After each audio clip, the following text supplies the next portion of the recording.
ਵਾਹਿਗੁਰੂ ਜੀ ਕਾ ਖਾਲਸਾ ਵਾਹਿਗੁਰੂ ਜੀ ਕੀ ਫਤਿਹ। ਦੇਸ਼ ਵਿਦੇਸ਼ ਵਿੱਚ ਪ੍ਰੋਗਰਾਮ ਤਰਕ ਵਿਚਾਰ ਦੇਖ ਰਹੇ ਸਮੂਹ ਸੰਗਤਾਂ ਦਾ ਇੱਕ ਵਾਰੀ ਫੇਰ ਸਵਾਗਤ ਹੈ। ਸੋ ਪਿਆਰੀਓ ਸੰਗਤ ਜੀ, ਅੱਜ ਇੱਕ ਨਵੇਂ ਵਿਸ਼ੇ ਤੇ ਅਸੀਂ ਤੁਹਾਡੇ ਨਾਲ ਗੱਲਬਾਤ ਕਰਨ ਜਾ ਰਹੇ ਹਾਂ। ਉਹ ਵਿਸ਼ਾ ਹੈ ਨਗਰ ਕੀਰਤਨ ਦੀ ਮਹੱਤਤਾ ਤੇ ਨਗਰ ਕੀਰਤਨਾਂ ਦਾ ਵਿਗੜਦਾ ਹੋਇਆ ਸਰੂਪ। ਇਹ ਬੜਾ ਇੱਕ ਅਹਿਮ ਮੁੱਦਾ ਹੈ ਪੰਥ ਦਾ। ਨਗਰ ਕੀਰਤਨ ਗੁਰੂ ਕਾਲ ਤੋਂ ਹੀ ਆਰੰਭ ਹੋ ਰਹੇ ਨੇ ਤੇ ਸਮੇਂ-ਸਮੇਂ ਦੇ ਅਨੁਸਾਰ ਸੰਗਤਾਂ ਨੇ ਗੁਰੂ ਦੀ ਸੋਚ ਨੂੰ, ਗੁਰੂ ਦੇ ਸਿਧਾਂਤਾਂ ਨੂੰ ਸਮੁੱਚੇ ਜਨ ਮਾਨਸ ਤੱਕ ਪਹੁੰਚਾਉਣ ਲਈ ਨਗਰ ਕੀਰਤਨ ਦੇ ਰੂਪ ਦੇ ਵਿੱਚ ਆਪਣਾ ਹੋਕਾ ਦਿੱਤਾ। ਮੌਜੂਦਾ ਸਮੇਂ ਦੀ ਪੀੜ੍ਹੀ ਨੂੰ ਜਾਗਰੂਕ ਕਰਨ, ਬੱਚਿਆਂ ਨੂੰ ਗੁਰੂ ਘਰ ਨਾਲ ਜੋੜਨ, ਗੁਰੂ ਸਾਹਿਬ ਦੀਆਂ ਸਿੱਖਿਆਵਾਂ ਦਾ ਵੱਧ ਤੋਂ ਵੱਧ ਪ੍ਰਚਾਰ ਕਰਨ ਲਈ ਨਗਰ ਕੀਰਤਨਾਂ ਦਾ ਪੰਥ ਦੇ ਵਿੱਚ ਇੱਕ ਅਹਿਮ ਰੋਲ ਮੰਨਿਆ ਜਾਂਦਾ ਹੈ। ਪਰ ਚਲਦੇ ਸਮੇਂ ਅਨੁਸਾਰ ਪਿਛਲੇ ਕੁਝ ਸਮੇਂ ਤੋਂ ਨਗਰ ਕੀਰਤਨਾਂ ਦਾ ਵਿਗੜਦਾ ਹੋਇਆ ਸਰੂਪ ਸਮੁੱਚੀ ਕੌਮ ਦੇ ਲਈ ਇੱਕ ਖਤਰਨਾਕ ਰੁਝਾਨ ਦੇ ਰੂਪ ਵਜੋਂ ਵੀ ਉੱਭਰ ਰਿਹਾ ਹੈ। ਖਾਸ ਕਰਕੇ ਨਗਰ ਕੀਰਤਨਾਂ ਦਾ ਹੋ ਰਿਹਾ ਸਿਆਸੀਕਰਨ, ਨਗਰ ਕੀਰਤਨਾਂ ਦੇ ਵਿੱਚ ਲੰਗਰ ਦੀ ਹੋ ਰਹੀ ਦੁਰਵਰਤੋਂ ਔਰ ਨਗਰ ਕੀਰਤਨ ਦੇ ਵਿੱਚ ਸੇਵਾ ਦੀ ਆੜ ਹੇਠ ਜੋ ਮਨਮਤ ਦਾ ਪ੍ਰਚਾਰ ਹੋ ਰਿਹਾ ਹੈ, ਉਹ ਵੀ ਇੱਕ ਬੜਾ ਗੰਭੀਰ ਵਿਸ਼ਾ ਬਣਦਾ ਜਾ ਰਿਹਾ ਹੈ। ਇਹਨਾਂ ਵੱਖ-ਵੱਖ ਪਹਿਲੂਆਂ 'ਤੇ ਚਾਨਣਾ ਪਾਉਣ ਲਈ ਅਤੇ ਸੰਗਤ ਦੇ ਸੁਝਾਅ ਲੈਣ ਲਈ ਸਾਡੇ ਕੋਲੋਂ ਅੱਜ ਸਟੂਡੀਓ ਦੇ ਵਿੱਚ ਪ੍ਰਮੁੱਖ ਸ਼ਖਸੀਅਤਾਂ ਹਾਜ਼ਰ ਹੋਈਆਂ ਨੇ। ਆਓ ਮੈਂ ਆਪ ਜੀ ਦਾ ਤਾਰਫ ਉਹਨਾਂ ਨਾਲ ਕਰਾਉਣਾ ਵਾਂ। ਸਭ ਤੋਂ ਪਹਿਲਾਂ ਸਾਡੇ ਵਿੱਚ ਸਰਦਾਰ ਜਸਪਾਲ ਸਿੰਘ ਜੀ, ਪ੍ਰਧਾਨ ਗੁਰਦੁਆਰਾ ਸ਼੍ਰੀ ਗੁਰੂ ਸਿੰਘ ਸਭਾ ਸਰਾਭਾ ਨਗਰ, ਵੀਰ ਜੀ ਅੰਮ੍ਰਿਤਪਾਲ ਸਿੰਘ ਜੀ, ਜੋ ਕਿ ਬਹੁਤ ਹੀ ਇੱਕ ਨੌਜਵਾਨ ਸ਼ਖਸੀਅਤ ਨੇ ਸਿੱਖ ਕੌਮ ਦੀ, ਔਰ ਧਾਰਮਿਕ ਸ਼ਖਸੀਅਤ ਦੇ ਰੂਪ ਵਿੱਚ ਸਾਡੇ ਕੋਲੋਂ ਗਿਆਨੀ ਫਤਿਹ ਸਿੰਘ ਜੀ, ਸਰਦਾਰ ਹਰਜੀਤ ਸਿੰਘ ਜੀ, ਔਰ ਪੰਥ ਪ੍ਰਚਾਰਕ ਅਤੇ ਸੇਵਾ ਦੇ ਸੰਕਲਪ ਨੂੰ ਬੀਬੀਆਂ ਦੇ ਵਿੱਚ ਲਿਜਾਣ ਵਾਲੀ ਸ਼ਖਸੀਅਤ ਬੀਬੀ ਰਵਿੰਦਰ ਕੌਰ ਜੀ ਸਰਾਭਾ ਨਗਰ ਵਾਲੇ ਜੀ, ਉਹ ਵੀ ਸਾਡੇ ਦਰਮਿਆਨ ਅੱਜ ਹਾਜ਼ਰ ਹਨ। ਸੋ ਸਾਰੀਆਂ ਸ਼ਖਸੀਅਤਾਂ ਨੂੰ ਮੈਂ ਬੇਨਤੀ ਕਰਾਂਗਾ ਕਿ ਆਓ ਸਮੁੱਚੀਆਂ ਸੰਗਤਾਂ ਦੇ ਨਾਲ ਫਤਿਹ ਦੀ ਸਾਂਝ ਕਰੀਏ, ਪਿਆਰ ਭਰੀ ਫਤਿਹ ਦੀ ਸਾਂਝ ਕਰੀਏ। ਵਾਹਿਗੁਰੂ ਜੀ ਕਾ ਖਾਲਸਾ ਵਾਹਿਗੁਰੂ ਜੀ ਕੀ ਫਤਿਹ। ਸੋ ਪਿਆਰੀ ਸਾਧ ਸੰਗਤ ਜੀ, ਇਸ ਗੰਭੀਰ ਵਿਸ਼ੇ ਦੇ ਉੱਪਰ ਸਭ ਤੋਂ ਪਹਿਲਾਂ ਮੈਂ ਸਿੱਖ ਕੌਮ ਦੀ ਅਜ਼ੀਮ ਸ਼ਖਸੀਅਤ ਗਿਆਨੀ ਫਤਿਹ ਸਿੰਘ ਜੀ ਨੂੰ ਬੇਨਤੀ ਕਰਾਂਗਾ ਕਿ ਉਹ ਸਾਨੂੰ ਇਹ ਦੱਸਣ ਵੀ ਨਗਰ ਕੀਰਤਨ ਦੀ ਪੰਥ ਦੇ ਵਿੱਚ ਮਹੱਤਤਾ ਹੈ ਕੀ ਹੈ। ਨਗਰ ਕੀਰਤਨ ਗੁਰੂ ਕਾਲ ਦੇ ਸਮੇਂ ਵਿੱਚ ਉਹਦੇ ਸਮੇਂ ਤੋਂ ਚੱਲ ਰਹੇ ਨੇ, ਪਰ ਇਹਦੇ ਵਿੱਚ ਮੁੱਖ ਤੌਰ ਤੇ ਜਿਹੜਾ ਉਦੇਸ਼ ਹੈ ਉਹ ਇਹ ਹੁੰਦਾ ਕਿ ਵੀ ਸੰਗਤਾਂ ਨੂੰ ਜਾਗਰਤ ਕਰਨਾ, ਆਪਾਂ ਸਾਰੇ ਰਲ ਕੇ ਮਨਾਈਏ ਜੀ। ਉਹਦੇ ਵਿੱਚ ਇੰਨੇ ਸਾਧਨ ਨਹੀਂ ਸਨ ਹੁੰਦੇ ਜਿਹੜੇ ਅਜੋਕੇ ਸਮੇਂ ਸਾਧਨ ਨੇ ਸਾਡੇ ਕੋਲ। ਅਮੂਮਨ ਸੰਗਤਾਂ ਨੂੰ ਪਤਾ ਨਹੀਂ ਸੀ ਲੱਗਦਾ ਵੀ ਸਤਿਗੁਰੂ ਮਹਾਰਾਜ ਜੀ ਦਾ ਗੁਰਪੁਰਬ ਕਦੋਂ ਆ ਰਿਹਾ, ਤਾਂ ਉਹਦੇ ਲਈ ਸੰਗਤਾਂ ਨੂੰ ਜਾਗਰਤ ਕਰਨ ਦੇ ਲਈ ਉਹ ਅਸੀਂ ਘਰਾਂ ਦੇ ਵਿੱਚ ਜਾਣਾ ਜਾਂ ਨਗਰ ਦੇ ਵਿੱਚ ਵਿਚਰਨਾ, ਪਿੰਡ ਦੀਆਂ ਗਲੀਆਂ 'ਚ ਵਿਚਰਨਾ, ਤਾਂ ਕਿ ਉਹਨਾਂ ਨੂੰ ਇਹ ਦੱਸਿਆ ਜਾ ਸਕੇ ਕਿ ਸਤਿਗੁਰੂ ਮਹਾਰਾਜ ਜੀ ਦਾ ਪੁਰਬ ਆ ਰਿਹਾ। ਸਿੰਘ ਸਾਹਿਬ ਜੀ, ਮੈਂ ਇੱਕ ਛੋਟੀ ਜਿਹੀ ਬੇਨਤੀ ਕਰਾਂਗਾ ਆਪ ਜੀ ਨੂੰ। ਆਪ ਜੀ ਨੇ ਬੜਾ ਸੋਹਣਾ ਚਾਨਣਾ ਪਾਇਆ ਹੈ ਵੀ ਸੰਗਤ ਨੂੰ ਅਵੇਅਰ ਕਰਨਾ, ਜਾਗਰੂਕਤਾ ਲਿਆਣੀ। ਉਹ ਜਿਹੜਾ ਸਿਸਟਮ ਸੀ ਉਸ ਵੇਲੇ ਪਹਿਲਾਂ ਪ੍ਰਭਾਤ ਫੇਰੀਆਂ ਨਿਕਲਦੀਆਂ ਸੀ। ਪ੍ਰਭਾਤ ਫੇਰੀਆਂ ਤੋਂ ਜਿਹੜਾ ਵੱਡਾ ਜਿਹੜਾ ਸਰੂਪ ਆਇਆ ਉਹ ਨਗਰ ਕੀਰਤਨ ਦਾ ਆਇਆ। ਫਿਰ ਇਹ ਵੀ ਤੁਸੀਂ ਕਲੀਅਰ ਕਰੋ ਸੰਗਤ ਨੂੰ ਵੀ ਪ੍ਰਭਾਤ ਫੇਰੀਆਂ ਤੇ ਨਗਰ ਕੀਰਤਨ 'ਚ ਫਰਕ ਕੀ ਹੈ। ਪ੍ਰਭਾਤ ਫੇਰੀਆਂ ਜਿਹੜੀਆਂ ਸਨ ਅਸਲ ਵਿੱਚ ਉਹੀ ਆਰੰਭਤਾ ਸੀ। ਪ੍ਰਭਾਤ ਵੇਲੇ ਉੱਠਣਾ, ਅੰਮ੍ਰਿਤ ਵੇਲੇ ਉੱਠਣਾ, ਜਾਂ ਦਿਨਾਂ ਨੂੰ ਅੰਮ੍ਰਿਤ ਵੇਲੇ ਉੱਠਣ ਦਾ ਇਹ ਆਦਤ ਸੁਭਾਅ ਨਹੀਂ ਸੀ ਹੁੰਦਾ। ਚਲੋ ਉਹਨਾਂ ਨੂੰ ਪ੍ਰੇਰਨਾ ਕੀਤੀ ਜਾਏ, ਉਹ ਅੰਮ੍ਰਿਤ ਵੇਲੇ ਉੱਠਣ, ਭਾਵੇਂ ਉਹ 10 ਦਿਨ ਜਾਂ 15 ਦਿਨ ਜਾਂ ਜਿਵੇਂ ਵੀ ਜਿੰਨਾ ਕੁ ਸਮਾਂ ਗੁਰਦੁਆਰਾ ਪ੍ਰਬੰਧਕ ਕਮੇਟੀਆਂ ਠੀਕ ਸਮਝਦੀਆਂ ਸਨ।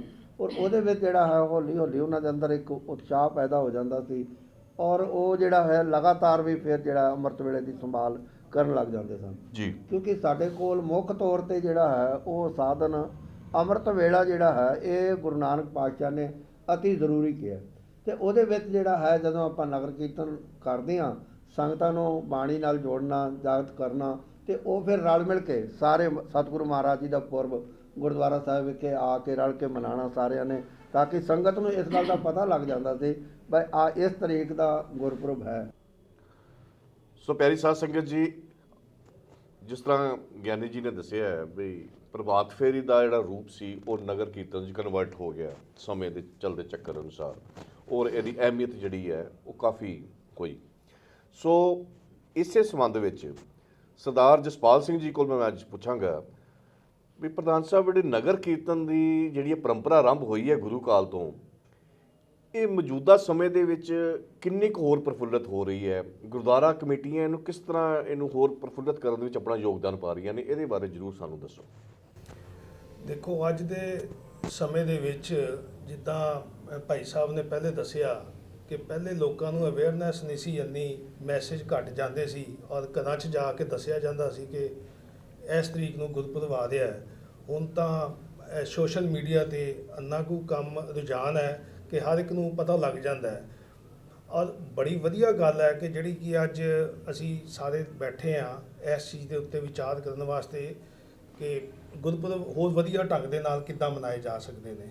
ਇਹਦੇ ਵਿੱਚ ਬੜੀ ਸੋਚਣ ਦੀ ਗੱਲ ਹੈ, ਬੜੀ ਅੱਗੇ ਲਿਜਾਣ ਦੀ ਗੱਲ ਹੈ, ਔਰ ਆਪਣੇ ਜਿਹੜੇ ਬੱਚੇ ਨੇ ਉਹਨਾਂ ਨੂੰ ਨਾਲ ਜੋੜਨ ਦੀ ਗੱਲ ਹੈ ਜੀ, ਤਾਂ ਕਿ ਅਵੇਅਰਨੈਸ ਹੋਵੇ ਕਿ ਸਾਡੇ ਗੁਰੂਆਂ ਨੇ ਕੁਰਬਾਨੀਆਂ ਕੀਤੀਆਂ, ਉਹਨਾਂ ਨੇ ਕੀ ਸੰਦੇਸ਼ ਭੇਜੇ ਸਾਨੂੰ, ਉਹ ਇੱਕ ਪਬਲਿਕਲੀ ਜਾਂਦਾ ਹੈ ਔਰ ਸਾਰੇ ਹਰ ਕਿਸਮ ਦੀ ਕੌਮ ਦੇ ਨੂੰ ਇਹ ਜੋੜਦਾ ਹੈ। ਕਿਉਂਕਿ ਸਾਡੇ ਗੁਰੂ ਸਾਹਿਬਾਂ ਨੇ ਇੱਕੋ ਹੀ ਗੱਲ ਜੋ ਕਹੀ ਹੈ ਕਿ ਹਰ ਧਰਮ ਦੇ ਬੰਦੇ ਨੂੰ ਇਸ ਨਾਲ ਜੋੜਿਆ ਜਾਏ, ਔਰ ਸਾਡੇ ਗ੍ਰੰਥ ਸਾਹਿਬ ਦੇ ਵਿੱਚ ਵੀ ਹਰ ਇੱਕ ਜਿਹੜੇ ਧਰਮ ਦੇ ਬੰਦੇ ਨੇ ਉਹਨਾਂ ਦੀ ਬਾਣੀ ਹੈਗੀ। ਮਤਲਬ ਪ੍ਰਧਾਨ ਸਾਹਿਬ ਇਹ ਹੋ ਗਿਆ ਵੀ ਆਪਸੀ ਭਾਈਚਾਰਕ ਸੰਦੇਸ਼ ਦੇਣ ਦਾ ਇੱਕ ਮਾਧਿਅਮ ਹੈ ਨਗਰ ਕੀਰਤਨ। ਬਿਲਕੁਲ ਜੀ, ਬਿਲਕੁਲ ਬਿਲਕੁਲ, ਇਹ ਠੀਕ ਗੱਲ ਹੈ। ਇਹਨੂੰ ਹੋਰ ਵਧੀਆ ਢੰਗ ਨਾਲ ਕਿੱਦਾਂ ਮਨਾਇਆ ਜਾ ਸਕਦਾ ਹੈ, ਅਸੀਂ ਇਹ ਵਿਚਾਰ ਦੇ ਵਿੱਚ ਸਾਰੀ ਗੱਲ ਸਾਂਝੀ ਕਰਾਂਗੇ ਜੀ, ਔਰ ਇਹਨੂੰ ਅੱਗੇ ਵਧੀਆ ਢੰਗ ਦੇ ਨਾਲ ਹੋਰ ਲਿਜਾਇਆ ਜਾਏ। ਇਹਦੇ ਵਿੱਚ ਬੜੀ ਸਾਰਿਆਂ ਦੀ ਅਹਿਮੀਅਤ ਦੀ ਲੋੜ ਹੈ, ਬੜੇ ਸਲਾਹਾਂ ਦੀ ਲੋੜ ਹੈ, ਔਰ ਉਹ ਇੱਕ ਪਲੇਟਫਾਰਮ ਤੇ ਇਕੱਠਾ ਹੋ ਕੇ ਬਿਲਕੁਲ ਠੀਕ ਗੱਲ ਹੋਏਗੀ। ਹਾਂਜੀ, ਸ਼ੁਕਰੀਆ ਜੀ ਨੇ ਸਰਦਾਰ ਜਸਪਾਲ ਸਿੰਘ ਪ੍ਰਧਾਨ ਸਾਹਿਬ ਦੇ ਵਿਚਾਰ ਸੁਣੇ ਨੇ। ਸੋ ਸਾਡੇ ਦਰਮਿਆਨ ਬੀਬੀ ਰਵਿੰਦਰ ਕੌਰ ਜੀ ਵੀ ਹਾਜ਼ਰ ਨੇ, ਅਸੀਂ ਇਹਨਾਂ ਦਾ ਸਟੂਡੀਓ 'ਚ ਸਵਾਗਤ ਕਰਦੇ ਹਾਂ। ਵਾਹਿਗੁਰੂ ਜੀ ਕਾ ਖਾਲਸਾ, ਵਾਹਿਗੁਰੂ ਜੀ ਕੀ ਫਤਿਹ। ਸੰਗਤ ਜੀ, ਮੈਂ ਇੱਥੇ ਇਹ ਵੀ ਦੱਸਣਾ ਚਾਹਾਂਗਾ ਕਿ ਨਗਰ ਕੀਰਤਨਾਂ ਦੇ ਵਿੱਚ ਸਿੱਖ ਬੀਬੀਆਂ ਦਾ ਬੜਾ ਅਹਿਮ ਰੋਲ ਹੈ, ਕਿਉਂਕਿ ਸਿੱਖ ਬੀਬੀਆਂ ਨੇ ਹੀ ਬੱਚਿਆਂ ਨੂੰ ਆਪਣੇ ਧਰਮ, ਆਪਣੇ ਵਿਰਸੇ ਨਾਲ, ਗੁਰਬਾਣੀ ਨਾਲ ਜੋੜਨਾ ਹੁੰਦਾ ਹੈ, ਤੇ ਉਸੇ ਚੀਜ਼ ਨੂੰ ਲੈ ਕੇ ਹੀ ਬੱਚੇ ਪ੍ਰੇਰਿਤ ਹੋ ਕੇ ਨਗਰ ਕੀਰਤਨਾਂ 'ਚ ਸ਼ਾਮਿਲ ਹੁੰਦੇ ਨੇ। ਸੋ ਬੀਬੀਆਂ ਦਾ ਜਿਹੜਾ ਯੋਗਦਾਨ ਹੈ ਉਹ ਬੜਾ ਇੱਕ ਅਹਿਮ ਯੋਗਦਾਨ ਹੈ ਨਗਰ ਕੀਰਤਨਾਂ ਦੇ ਵਿੱਚ। ਸੋ ਬੀਬੀ ਜੀ, ਮੈਂ ਇਹ ਪੁੱਛਣਾ ਚਾਹਾਂਗਾ ਕਿ ਨਗਰ ਕੀਰਤਨਾਂ ਨੂੰ ਸੁਚਾਰੂ ਢੰਗ ਨਾਲ, ਆਰੰਭਣ ਨਾਲ, ਉਹਦੀ ਸੇਵਾ ਕਰਨ ਦੇ ਵਿੱਚ ਬੀਬੀਆਂ ਕਿਸ ਤਰ੍ਹਾਂ ਹੋਰ ਪਰਪੱਕ ਹੋ ਸਕਦੀਆਂ ਨੇ, ਕਿਸ ਤਰ੍ਹਾਂ ਦੀਆਂ ਹੋਰ ਸੇਵਾ ਨਿਭਾ ਸਕਦੀਆਂ ਨੇ, ਇਹਦੇ ਬਾਰੇ ਜ਼ਰੂਰ ਦੱਸੋ ਸਾਨੂੰ।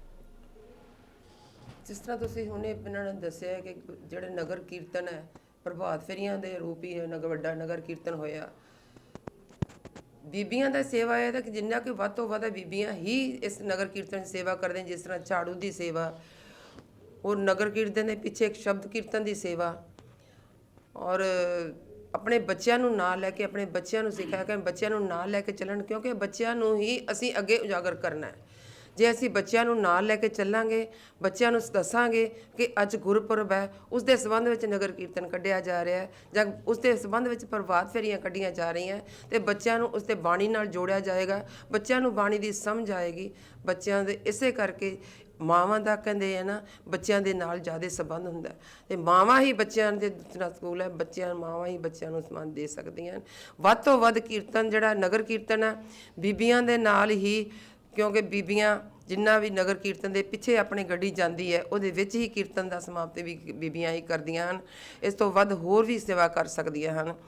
ਤੇ ਦੂਸਰਾ ਇੱਕ ਪੱਖ, ਹੁਣੇ ਆਪਾਂ ਗੱਲ ਕੀਤੀ ਸੀ ਇੱਕ ਵੀ ਪ੍ਰਭਾਤ ਫੇਰੀਆਂ ਦੇ ਵਿੱਚ ਤਾਂ ਇੱਕ ਮਕਸਦ, ਪਹਿਲਾਂ ਪੁਰਾਣਾ ਮਕਸਦ ਇਹ ਹੁੰਦਾ ਸੀਗਾ ਕਿ ਘਰ ਘਰ ਵਿੱਚ ਜਾ ਕੇ ਪ੍ਰਭਾਤ ਫੇਰੀ ਜਾਂਦੀ ਸੀ। ਹੁਣ ਤਾਂ ਅੱਜ ਕੱਲ੍ਹ ਦੇ ਜ਼ਮਾਨੇ 'ਚ ਘਰ ਘਰ ਜਾਂਦੇ ਆ, ਬਹੁਤ ਕੁਛ ਹੈ, ਲੇਕਿਨ ਪੁਰਾਤਨ ਸਮੇਂ 'ਚ ਮੈਂ ਖੁਦ ਵੀ ਦੇਖਿਆ ਸਾਡੇ ਪ੍ਰਭਾਤ ਫੇਰੀਆਂ ਆਉਂਦੀਆਂ ਸੀ।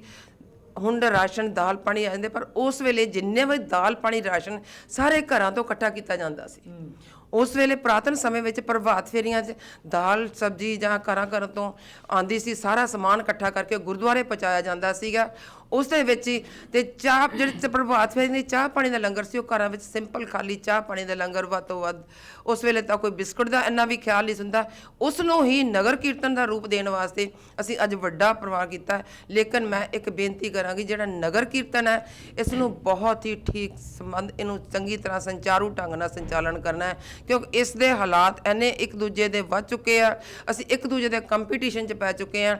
ਨਗਰ ਕੀਰਤਨ ਨੂੰ ਗੁਰੂ ਦੇ ਨਾਲ ਹੀ ਜੋੜਿਆ ਜਾਵੇ, ਗੁਰੂ ਦੀ ਬਾਣੀ ਨਾਲ ਜੋੜਿਆ ਜਾਵੇ, ਨਾ ਕਿ ਇਸ ਨੂੰ ਇੱਕ ਪੋਲੀਟੀਸ਼ੀਅਨ ਜਾਂ ਇਸ ਨੂੰ ਦੂਸਰੇ ਸੰਬੰਧ ਵਿੱਚ ਜੋੜਿਆ ਜਾਵੇ। ਬੀਬੀ ਜੀ ਬਹੁਤ ਸਿਆਣੀ ਤੁਸੀਂ ਗੱਲ ਕਹੀ ਹੈ ਵੀ ਸੇਵਾ ਦੇ ਸੰਕਲਪ ਦੇ ਨਾਲ ਜੋੜਨ ਵਾਸਤੇ ਬੀਬੀਆਂ ਨੂੰ ਮੋਹਰੀ ਰੂਪ 'ਚ ਅੱਗੇ ਆਉਣਾ ਚਾਹੀਦਾ ਹੈਗਾ। ਪਰ ਬੀਬੀ ਜੀ ਤੁਸੀਂ ਹੁਣ ਇੱਕ ਆਪ ਹੀ ਬੜੀ ਵੱਡੀ ਗੱਲ ਕੀ, ਕੰਪੀਟੀਸ਼ਨ ਦੀ, ਮੁਕਾਬਲੇਬਾਜ਼ੀ ਦੀ ਗੱਲ ਚੱਲ ਰਹੀ ਹੈ। ਲੰਗਰਾਂ ਦਾ ਰੁਝਾਨ ਬੜੀ ਤੇਜ਼ੀ ਨਾਲ ਵੱਧ ਰਿਹਾ ਹੈ ਵੀ ਜੇ ਇੱਕ ਨੇ ਕਿਸੇ ਨੇ ਕੋਲਡ ਡਰਿੰਕ ਲਗਾਤੇ, ਉਹ ਕਹਿੰਦਾ ਜੀ ਮੈਂ ਕਾਫੀ ਦਾ ਲੰਗਰ ਲਗਾਉਣਾ, ਅਗਲਾ ਕਹਿੰਦਾ ਜੀ ਮੈਂ ਕੋਈ ਪੀਜ਼ਾ ਲਗਾ ਦੇਵਾਂ, ਕੋਈ 버ਗਰ ਲਗਾ ਦੇਵਾਂ। ਮਤਲਬ ਇਹ ਜਿਹੜਾ ਕਲਚਰ ਆ ਰਿਹਾ ਹੈਗਾ ਪੀਜ਼ਿਆਂ ਵਾਲਾ, 버ਗਰਾਂ ਵਾਲਾ, ਵੀ ਉਸ ਰਸਦ ਪਾਣੀ ਤੋਂ ਸ਼ੁਰੂ ਹੋਇਆ ਸੀ ਜੋ ਸਾਨੂੰ ਗੁਰੂ ਸਾਹਿਬ ਨੇ ਸਾਨੂੰ ਕਿਹਾ ਸੀ ਵੀ ਰੁੱਖਾ ਮਿੱਸਾ ਖਾ ਕੇ ਵੀ ਆਪਾਂ ਆਪਣਾ ਵਿਚਾਰ ਨਾਲ ਜੁੜਨਾ, ਸ਼ਬਦ ਵਿਚਾਰ ਨਾਲ। ਪਰ ਅਸੀਂ ਅੱਜ ਬਦਲਦੇ ਸਮੇਂ ਦੇ ਵਿੱਚ ਵੀ ਕਹਿ ਲਓ ਵੀ ਮਾਡਰਨ ਯੁੱਗ ਦੇ ਵਿੱਚ ਅਸੀਂ ਵੀ ਮਾਡਰਨ ਹੋ ਗਏ ਆ ਤੇ ਲੰਗਰ ਨੂੰ ਵੀ ਮਾਡਰਨ ਰੂਪ 'ਚ ਦੇ ਰਹੇ ਆ। ਪਰ ਇਹਦੇ ਬਾਰੇ ਜ਼ਰੂਰ ਦੱਸੋ ਵੀ ਕੀ ਇਹ ਗੱਲਾਂ ਠੀਕ ਨੇ? ਦੇਖੋ ਜੀ, ਕੁਝ ਸਮੇਂ ਮੁਤਾਬਕ ਜੇ ਲਿਆ ਜਾਏ ਠੀਕ ਤਾਂ ਹੈ ਨਹੀਂ ਗੁਰੂ ਦੇ ਭਣ ਨਾਲ, ਇਹਨੂੰ ਠੀਕ ਨਹੀਂ ਕਿਹਾ ਜਾ ਸਕਦਾ। ਲੇਕਿਨ ਕੁਝ ਸਮੇਂ ਮੁਤਾਬਕ ਥੋੜਾ ਨਾਲ ਚੇਂਜ ਕੀਤੀਆਂ, ਪਰ ਜਿੰਨੀ ਇੰਨੀ ਚੇਂਜ ਵੀ ਨਹੀਂ ਹੋਣੀ ਚਾਹੀਦੀ ਕਿ ਅਸੀਂ ਉਸ ਤੋਂ ਉੱਪਰ ਚਲੇ ਜਾਈਏ। ਮਤਲਬ ਪਿਛੋਕੜ ਨਾ ਆਪਾਂ ਭੁੱਲ ਜਾਈਏ। ਪਿਛੋਕੜ ਨਾ ਭੁੱਲ ਜਾਈਏ। ਆਪਣਾ ਪਿਛੋਕੜ ਆਪਾਂ ਨੂੰ ਯਾਦ ਕਰਨਾ ਚਾਹੀਦਾ। ਮੈਨੂੰ ਪੂਰਾ ਸਮਾਂ ਯਾਦ ਹੈ, ਅਸੀਂ ਖੁਦ ਜਾਂਦੇ ਸੀ, ਸਾਡੀ ਮਾਂ ਨਾਲ ਲੈ ਕੇ ਜਾਂਦੀ ਸੀ। ਅਸੀਂ ਪ੍ਰਭਾਤ ਫੇਰੀ ਤੇ ਕਿਸ ਤਰ੍ਹਾਂ ਜਾਂਦੇ ਸੀ, ਕਿਸ ਤਰ੍ਹਾਂ ਘਰਾਂ 'ਚ ਆਉਂਦੇ ਸੀ ਲੋਕੀ ਦਾਲ ਪਾਣੀ ਇਕੱਠੇ ਕਰਨੇ ਤੇ ਉਹ ਗੁਰਦੁਆਰਾ ਸਾਹਿਬ ਵਿਖੇ ਪਹੁੰਚਾਣੇ। ਹੁਣ ਅੱਜ ਕੱਲ੍ਹ ਜੋ ਗੁਰਦੁਆਰਾ ਸਾਹਿਬ 'ਚ ਆ ਜਾਂਦੇ ਪੈਕਟ ਭਰ ਕੇ ਆ ਗਏ ਚਲੇ ਗਏ, ਪਰ ਉਸ ਵੇਲੇ ਇਹ ਨਹੀਂ ਸੀ ਹੁੰਦਾ। ਉਸ ਨੂੰ ਨਗਰ ਕੀਰਤਨ ਇੱਕ ਸਾਲ ਇੱਕ ਵੱਡਾ ਨਗਰ ਕੀਰਤਨ ਹੁੰਦਾ ਸੀ, ਹੁਣ ਤਾਂ ਆਪਣੀ ਗਲੀ ਗਲੀ ਵਿੱਚ ਨਗਰ ਕੀਰਤਨ ਹੋ ਗਏ। ਸ਼ੁਕਰੀਆ ਜੀ, ਬਹੁਤ ਬਹੁਤ ਸ਼ੁਕਰੀਆ ਜੀ, ਬਹੁਤ ਸੁੰਦਰ ਵਿਚਾਰਾਂ ਦੀ ਸਾਂਝ ਕੀਤੀ ਹੈ। ਸੋ ਬਹੁਤ ਹੀ ਮਹੱਤਵਪੂਰਨ ਵਿਚਾਰਾਂ ਦੀ ਸਾਂਝ ਕੀਤੀ ਹੈ ਬੀਬੀ ਜੀ ਨੇ, ਔਰ ਮੈਂ ਕਹਿੰਦਾ ਕੁਝੇ ਦੇ ਵਿੱਚ ਸਮੁੰਦਰ ਸਮੋ ਦਿੱਤਾ, ਹਰ ਪਹਿਲੂ ਤੋਂ ਚਾਨਣਾ ਪਾਇਆ ਹੈਗਾ। ਸੋ ਸਾਡੇ ਦਰਮਿਆਨ ਬੜੀ ਅਤੀ ਸਤਿਕਾਰਯੋਗ ਸ਼ਖਸੀਅਤ ਸਰਦਾਰ ਹਰਜੀਤ ਸਿੰਘ ਜੀ ਸਾਡੇ ਸਟੂਡੀਓ 'ਚ ਪਹੁੰਚੇ ਨੇ, ਉਹਨਾਂ ਦਾ ਨਿੱਘਾ ਸਵਾਗਤ ਕਰਦੇ ਹਾਂ। ਸਰਦਾਰ ਹਰਜੀਤ ਸਿੰਘ ਜੀ, ਆਓ ਫਤਿਹ ਸਾਂਝ ਕਰੀਏ। ਵਾਹਿਗੁਰੂ ਜੀ ਕਾ ਖਾਲਸਾ, ਵਾਹਿਗੁਰੂ ਜੀ ਕੀ ਫਤਿਹ। ਮੈਂ ਤੁਹਾਡੇ ਕੋਲ ਜਾਣਨਾ ਚਾਹਾਂਗਾ ਕਿ ਨਗਰ ਕੀਰਤਨ ਦੀ ਗੱਲਾਂ ਜਿਹੜੀ ਵਿਚਾਰ ਚੱਲ ਰਹੀ ਹੈ, ਉਹਦੇ ਵਿੱਚ ਇੱਕ ਗੱਲ ਬੜੀ ਤੇਜ਼ੀ ਨਾਲ ਉੱਭਰ ਕੇ ਆ ਰਹੀ ਹੈ ਕਿ ਪਿਛਲੇ ਸਮੇਂ ਦੌਰਾਨ ਨਗਰ ਕੀਰਤਨਾਂ ਦੇ ਵਿੱਚ ਸੇਵਾ ਕਰਨ ਦੀ ਆੜ ਦੇ ਹੇਠ ਕਾਫੀ ਕੁਝ ਬਦਲਾਅ ਆ ਰਿਹਾ। ਦੇਖੋ, ਝਾੜੂ ਦੀ ਸੇਵਾ ਵੀ ਹੁੰਦੀ ਸੀ, ਜਲ ਦੀ ਸੇਵਾ ਵੀ ਹੁੰਦੀ ਸੀ ਅੱਗੇ, ਪਰ ਹੁਣ ਦੇਖੋ ਝਾੜੂ ਦੀ ਸੇਵਾ ਦੇ ਵਿੱਚ ਹੀ 70 80 ਵਿਅਕਤੀ ਜਿਹੜੇ ਉਹ ਸ਼ਾਮਿਲ ਹੋ ਰਹੇ ਨੇ, ਔਰ ਜਲ ਦੀ ਸੇਵਾ ਦੇ ਵਿੱਚ, ਫੁੱਲਾਂ ਦੀ ਸੇਵਾ ਵਿੱਚ ਵੀ ਕਾਫੀ ਵਿਅਕਤੀ ਆਪਣੀ ਸ਼ਰਧਾ ਭਾਵਨਾ ਨਾਲ ਸੇਵਾ ਕਰਨ ਆਉਂਦੇ ਨੇ। ਪਰ ਇਹ ਲੱਗਦਾ ਨਹੀਂ ਕਿਸੇ ਕਿਸਮ ਦਾ ਵੀ ਇੱਕ ਕਿਸਮ ਦਾ ਕੋਈ ਦਿਖਾਵਾ ਹੋ ਰਿਹਾ ਹੈ? ਇਹ ਦਿਖਾਵਾ ਕਿਉਂ ਹੋ ਰਿਹਾ, ਇਹਦੇ ਪਿੱਛੇ ਕੀ ਕਾਰਨ ਹੈ? ਇਹਦੇ ਬਾਰੇ ਜ਼ਰੂਰ ਸਾਨੂੰ ਦੱਸੋ। ਵੀਰ ਜੀ, ਨਗਰ ਕੀਰਤਨ ਬਹੁਤ ਸਮੇਂ ਤੋਂ ਅਸੀਂ ਅਟੈਂਡ ਕਰ ਰਹੇ ਹਾਂ। ਅਸੀਂ ਰੋਜ਼ਾਨਾ ਜਿਹੜੇ ਪ੍ਰੋਗਰਾਮ ਹੁੰਦੇ ਆ ਨਗਰ ਕੀਰਤਨ ਦੇ, ਸਹੀ ਮਾਇਨਿਆਂ ਵਿੱਚ ਮੈਂ ਥੋੜ੍ਹਾ ਜਿਹਾ ਨਗਰ ਕੀਰਤਨ ਦੇ ਲਫ਼ਜ਼ ਤੋਂ ਹੀ ਪਹਿਲਾਂ ਤਾਂ ਮੈਨੂੰ ਸਮਝ ਨਹੀਂ ਆਉਂਦੀ ਕਿ ਕਿਸੇ ਟਾਈਮ 'ਤੇ ਜਲੂਸ ਅਸੀਂ ਨਗਰ ਕੀਰਤਨ ਨੂੰ ਕਹਿੰਦੇ ਸੀ, ਔਰ ਜਲੂਸ ਦਾ ਜੋ ਮਤਲਬ ਹੁੰਦਾ ਸੀ ਉਹ ਇਹ ਸੀ ਕਿ ਅਸੀਂ ਜਿਹੜਾ ਸਾਡਾ ਇਲਾਕੇ ਦਾ ਕੋਈ ਪ੍ਰਧਾਨ ਹੈ, ਰਾਜਾ ਹੈ, ਮਹਾਰਾਜਾ ਹੈ, ਉਹ ਆਪਣੀ ਏਰੀਏ ਦੇ ਲੋਕਾਂ ਨੂੰ ਮਿਲਣ ਜਾਣਾ ਜਾਂ ਆਪਣੀਆਂ ਪ੍ਰਾਪਤੀਆਂ ਬਾਰੇ ਦੱਸਣ ਜਾਂਦਾ ਸੀ। ਉਹਦੀ ਇੱਜ਼ਤ ਮਾਣ ਦੇ ਵਿੱਚ ਜਿਹੜਾ ਲੋਕ ਜਿਹੜੇ ਆ ਉਹਦਾ ਸਤਿਕਾਰ ਕਰਦੇ ਸੀ। ਇਸੇ ਤਰ੍ਹਾਂ ਅਸੀਂ ਆਪਣੇ ਗੁਰੂਆਂ ਦੇ ਪ੍ਰਤੀ, ਧੰਨ ਸ਼੍ਰੀ ਗੁਰੂ ਗ੍ਰੰਥ ਸਾਹਿਬ ਜੀ ਦੇ ਪ੍ਰਤੀ, ਆਪਣੀ ਕੌਮ ਨੂੰ ਆਪਣੀਆਂ ਗੁਰੂ ਗ੍ਰੰਥ ਸਾਹਿਬ ਜੀ ਦੀਆਂ ਦਿੱਤੀਆਂ ਹੋਈਆਂ ਸਿੱਖਿਆਵਾਂ ਦਾ ਜੋ ਚਾਨਣ ਦਿਖਾਉਣ ਵਾਸਤੇ ਇਹ ਪ੍ਰਭਾਤ ਫੇਰੀਆਂ ਜਾਂ ਨਗਰ ਕੀਰਤਨ ਦਾ ਨਾਮ ਦੇ ਦਿੱਤਾ ਜਦੋਂ ਅਸੀਂ, ਤਾਂ ਅਸੀਂ ਇਹਦਾ ਪ੍ਰਵਾਹ ਜੋ ਹੈ ਚੱਲ ਪਿਆ। ਸੋ ਉੱਥੋਂ ਤੱਕ ਤਾਂ ਇਹ ਠੀਕ ਹੈ ਕਿ ਅਸੀਂ ਗੁਰੂ ਸਾਹਿਬ ਦੀਆਂ ਸਿੱਖਿਆਵਾਂ ਜਾਂ ਗੁਰੂ ਦੀ ਬਾਣੀ ਸੰਗਤਾਂ ਤੱਕ ਪਹੁੰਚਾ ਕੇ ਕਿਸੇ ਤਰੀਕੇ ਅਸੀਂ ਉਹਨਾਂ ਦਾ ਜਿਹੜਾ ਹੈ ਉਹ ਇੱਕ ਤਰ੍ਹਾਂ ਨਾਲ ਪ੍ਰਚਾਰ ਕਰੀਏ ਜਾਂ ਲੋਕਾਂ ਦੇ ਵਿੱਚ ਚੇਤਨਤਾ ਲਿਆਈਏ। ਐਕਚੁਅਲ 'ਚ ਚੇਤਨਾ ਮਾਰਗ ਨੇ ਕਿ ਲੋਕਾਂ ਦੇ ਵਿੱਚ ਚੇਤਨਾ ਆਵੇ ਕਿ ਸਾਡਾ ਸਿੱਖ ਧਰਮ ਕੀ ਹੈ, ਸਾਡਾ ਗੁਰੂ ਕੀ ਕਹਿੰਦਾ ਹੈ, ਸਾਡੇ ਗੁਰੂ ਸਾਹਿਬ ਕੀ ਕਹਿੰਦੇ ਆ, ਸਾਡੇ ਪਿਛੋਕੜ ਕੀ ਹੈ, ਸਾਡਾ ਇਤਿਹਾਸ ਕੀ ਹੈ, ਸਾਡਾ ਗੁਰੂਆਂ ਨੇ ਸਾਡੇ ਲਈ ਕੀ ਕੀਤਾ, ਕਿਸ ਤਰ੍ਹਾਂ ਸਾਡੀ ਕੌਮ ਨੇ ਕੁਰਬਾਨੀਆਂ ਕੀਤੀਆਂ। ਜਿਵੇਂ ਰਾਜਾ ਮਹਾਰਾਜਿਆਂ ਦੇ ਟਾਈਮ ਤੇ ਉਹਨਾਂ ਦੀਆਂ ਪ੍ਰਾਪਤੀਆਂ ਦੀਆਂ ਝਲਕੀਆਂ ਦਿਖਾਈਆਂ ਜਾਂਦੀਆਂ ਸੀ, ਐਵੇਂ ਹੀ ਸਾਡੇ ਵੀ ਜੋ ਮਾਰਸ਼ਲ ਆਰਟਸ ਹੈ, ਜਿਹਨੂੰ ਆਪਾਂ ਗੱਤਕਾ ਕਹਿੰਦੇ ਆ, ਉਹ ਆਮ ਤੌਰ ਤੇ ਪਹਿਲਾਂ ਜੋ ਜਲੂਸ ਆਪਾਂ ਕਰਦੇ ਸੀ ਉਹਨਾਂ 'ਚ ਹੁੰਦਾ ਸੀ। ਮਗਰ ਹੁਣ ਜਿਹੜਾ ਪ੍ਰਭਾਵ ਪੈ ਗਿਆ, ਜਿਵੇਂ ਤੁਸੀਂ ਕਿਹਾ ਨਾ ਵੀਰ ਜੀ, ਬਈ ਵਿਖਾਵੇ ਵਾਲੀ ਗੱਲ, ਇਹਦੇ 'ਚ ਕੋਈ ਦੋ ਰਾਏ ਨਹੀਂ ਹੈ, ਤੁਸੀਂ ਬਿਲਕੁਲ ਠੀਕ ਕਿਹਾ। ਵਿਖਾਵਾ ਜਿਹੜਾ ਨਾ ਸਾਡਾ, ਉਹ ਸਾਡੇ ਧਰਮ ਨਾਲੋਂ, ਸਾਡੀ ਆਸਥਾ ਨਾਲੋਂ ਅੱਗੇ ਆ ਚੁੱਕਾ ਹੈ। ਅਸੀਂ ਹਰ ਗੱਲ ਦੇ ਵਿੱਚ ਵਿਖਾਵਾ ਕਰਨ ਦੇ ਵਿੱਚ ਸਾਨੂੰ ਇਸ ਤਰ੍ਹਾਂ ਲੱਗਦਾ ਕਿ ਵੀ ਜੇ ਵਿਖਾਵਾ ਨਹੀਂ ਕੀਤਾ ਤਾਂ ਕੁਝ ਨਹੀਂ ਕੀਤਾ। ਸੋ ਕੌਣ ਸੜਕਾਂ 'ਤੇ ਝਾੜੂ ਮਾਰਦਾ, ਕੌਣ ਸੜਕਾਂ 'ਤੇ ਪਾਣੀ ਪਾਉਂਦਾ। ਧੰਨ ਸ਼੍ਰੀ ਗੁਰੂ ਗ੍ਰੰਥ ਸਾਹਿਬ ਜੀ ਦੀ ਸਤਿਕਾਰ ਜਦੋਂ ਕਰਨਾ ਹੁੰਦਾ ਹੈ ਤਾਂ ਉਹ ਸਤਿਕਾਰ ਵਾਸਤੇ ਠੀਕ ਹੈ, ਅਸੀਂ ਉਹਨਾਂ ਦੇ ਅੱਗੇ ਜੋ ਹੈ ਸਫਾਈ ਕਰਦੇ ਹਾਂ, ਝਾੜੂ ਮਾਰਦੇ ਹਾਂ। ਪਰ ਹੁੰਦਾ ਕੀ ਹੈ, ਅੱਗੇ ਤਾਂ ਸਫਾਈ ਕਰਤੀ, ਪਿੱਛੇ ਜਿਹੜਾ ਲੰਗਰ ਚੱਲ ਰਿਹਾ, ਪਿੱਛੇ ਜਿਹੜੇ ਸਟਾਲ ਲੱਗੇ ਹੈ, ਉਹ ਗੰਦ ਉੱਥੇ ਹੀ ਪਿਆ ਰਹਿ ਜਾਂਦਾ ਹੈ ਤੇ ਬਾਅਦ ਵਿੱਚ ਸਾਰਾ ਹੀ ਉੱਥੇ। ਸੋ ਮੇਰਾ ਮਤਲਬ ਹੈ, ਸੇਵਾ ਜਿਹੜੀ ਹੈ ਸਾਨੂੰ ਉਸ ਹਿਸਾਬ ਨਾਲ ਕਰਨੀ ਚਾਹੀਦੀ ਹੈ। ਸ਼ਰਧਾ ਦਾ ਕੋਈ ਮੁੱਲ ਨਹੀਂ ਹੈ, ਸਤਿਕਾਰ ਸਤਿਗੁਰੂ ਜੀ ਦਾ ਔਰ ਸ਼ਰਧਾ ਜਿਹੜੀ ਹੈ ਉਹ ਸਾਡੇ ਹਿਰਦੇ ਵਿੱਚ ਹੋਣੀ ਚਾਹੀਦੀ ਹੈ, ਮੈਂ ਸਮਝਦਾ। ਥੈਂਕ ਯੂ ਜੀ, ਬਹੁਤ ਬਹੁਤ ਸ਼ੁਕਰੀਆ, ਬਹੁਤ ਸੁੰਦਰ ਵਿਚਾਰਾਂ ਦੀ ਤੁਸੀਂ ਸਾਂਝ ਕੀਤੀ ਹੈ। ਸੋ ਪਿਆਰੀ ਸਾਧ ਸੰਗਤ ਜੀ, ਸਿੰਘ ਸਾਹਿਬ ਨੇ ਬਹੁਤ ਸੁੰਦਰ ਵਿਚਾਰਾਂ ਦੀ ਸਾਂਝ ਕੀਤੀ ਹੈ ਬਈ ਸ਼ਰਧਾ ਆਸਥਾ ਜਿਹੜੀ ਹੈ ਉਹ ਇੱਕ ਸੀਮਤ ਦਾਇਰੇ ਦੇ ਵਿੱਚ ਰਹਿਣੀ ਚਾਹੀਦੀ ਹੈ ਤੇ ਉਹਦਾ ਵਿਖਾਵਾ ਜਿਹੜਾ ਹੈਗਾ ਘੱਟ ਤੋਂ ਘੱਟ ਕਰਨਾ ਚਾਹੀਦਾ ਹੈ। ਸੱਚੇ ਪਾਤਸ਼ਾਹ ਦੀ ਖੁਸ਼ੀਆਂ ਪ੍ਰਾਪਤ ਕਰਨ ਲਈ ਸਾਨੂੰ ਜਿਹੜਾ ਸੇਵਾ ਦਾ ਸੰਕਲਪ ਮਿਲਿਆ ਉਹ 'ਤੇ ਪਹਿਰੇਦਾਰੀ ਬਣਨਾ ਔਰ ਖਰਾ ਉਤਰਨਾ ਸਾਡਾ ਹੱਕ ਹੈ। ਸੋ ਸਾਡੇ ਦਰਮਿਆਨ ਨੌਜਵਾਨ ਸ਼ਖਸੀਅਤ ਸਰਦਾਰ ਅੰਮ੍ਰਿਤਪਾਲ ਸਿੰਘ ਜੀ ਵੀ ਹਾਜ਼ਰ ਨੇ, ਅਸੀਂ ਇਹਨਾਂ ਦਾ ਸਟੂਡੀਓ 'ਚ ਨਿੱਘਾ ਸਵਾਗਤ ਕਰਦੇ ਹਾਂ। ਵਾਹਿਗੁਰੂ ਜੀ ਕਾ ਖਾਲਸਾ, ਵਾਹਿਗੁਰੂ ਜੀ ਕੀ ਫਤਿਹ।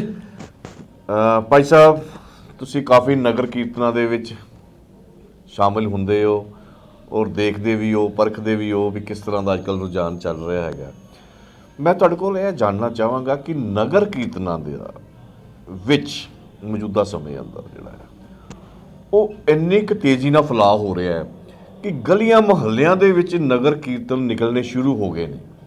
ਅੱਗੇ ਸ਼ਹਿਰ ਦੇ ਵਿੱਚ 1 ਜਾਂ 2 ਨਗਰ ਕੀਰਤਨ ਹੁੰਦੇ ਸੀ, ਵੱਡੇ ਸ਼ਹਿਰਾਂ 'ਚ ਵੀ 1 ਜਾਂ 2 ਨਗਰ ਕੀਰਤਨਾਂ ਦਾ ਆਯੋਜਨ ਕੀਤਾ ਜਾਂਦਾ ਸੀ ਵੀ ਸੰਗਤ ਅਵੇਅਰ ਹੋ ਜੇ, ਸੰਗਤ ਵਿੱਚ ਜਾਗਰਤੀ ਆ ਜੇ, ਵੀ ਸੰਗਤ ਗੁਰੂ ਦੇ ਨਾਲ ਜੁੜੇ, ਮੈਸੇਜ ਘਰ ਘਰ ਜਾਵੇ ਵੀ ਆਪਾਂ ਉਹ ਸੱਚੇ ਪਾਤਸ਼ਾਹ ਦਾ ਦਿਨ ਮਨਾਉਣਾ ਹੈਗਾ, ਚਾਹੇ ਉਹ ਗੁਰਪੁਰਬ ਸ਼ਹੀਦੀ ਗੁਰਪੁਰਬ ਹੋਵੇ, ਚਾਹੇ ਪ੍ਰਕਾਸ਼ ਪੁਰਬ ਹੋਵੇ।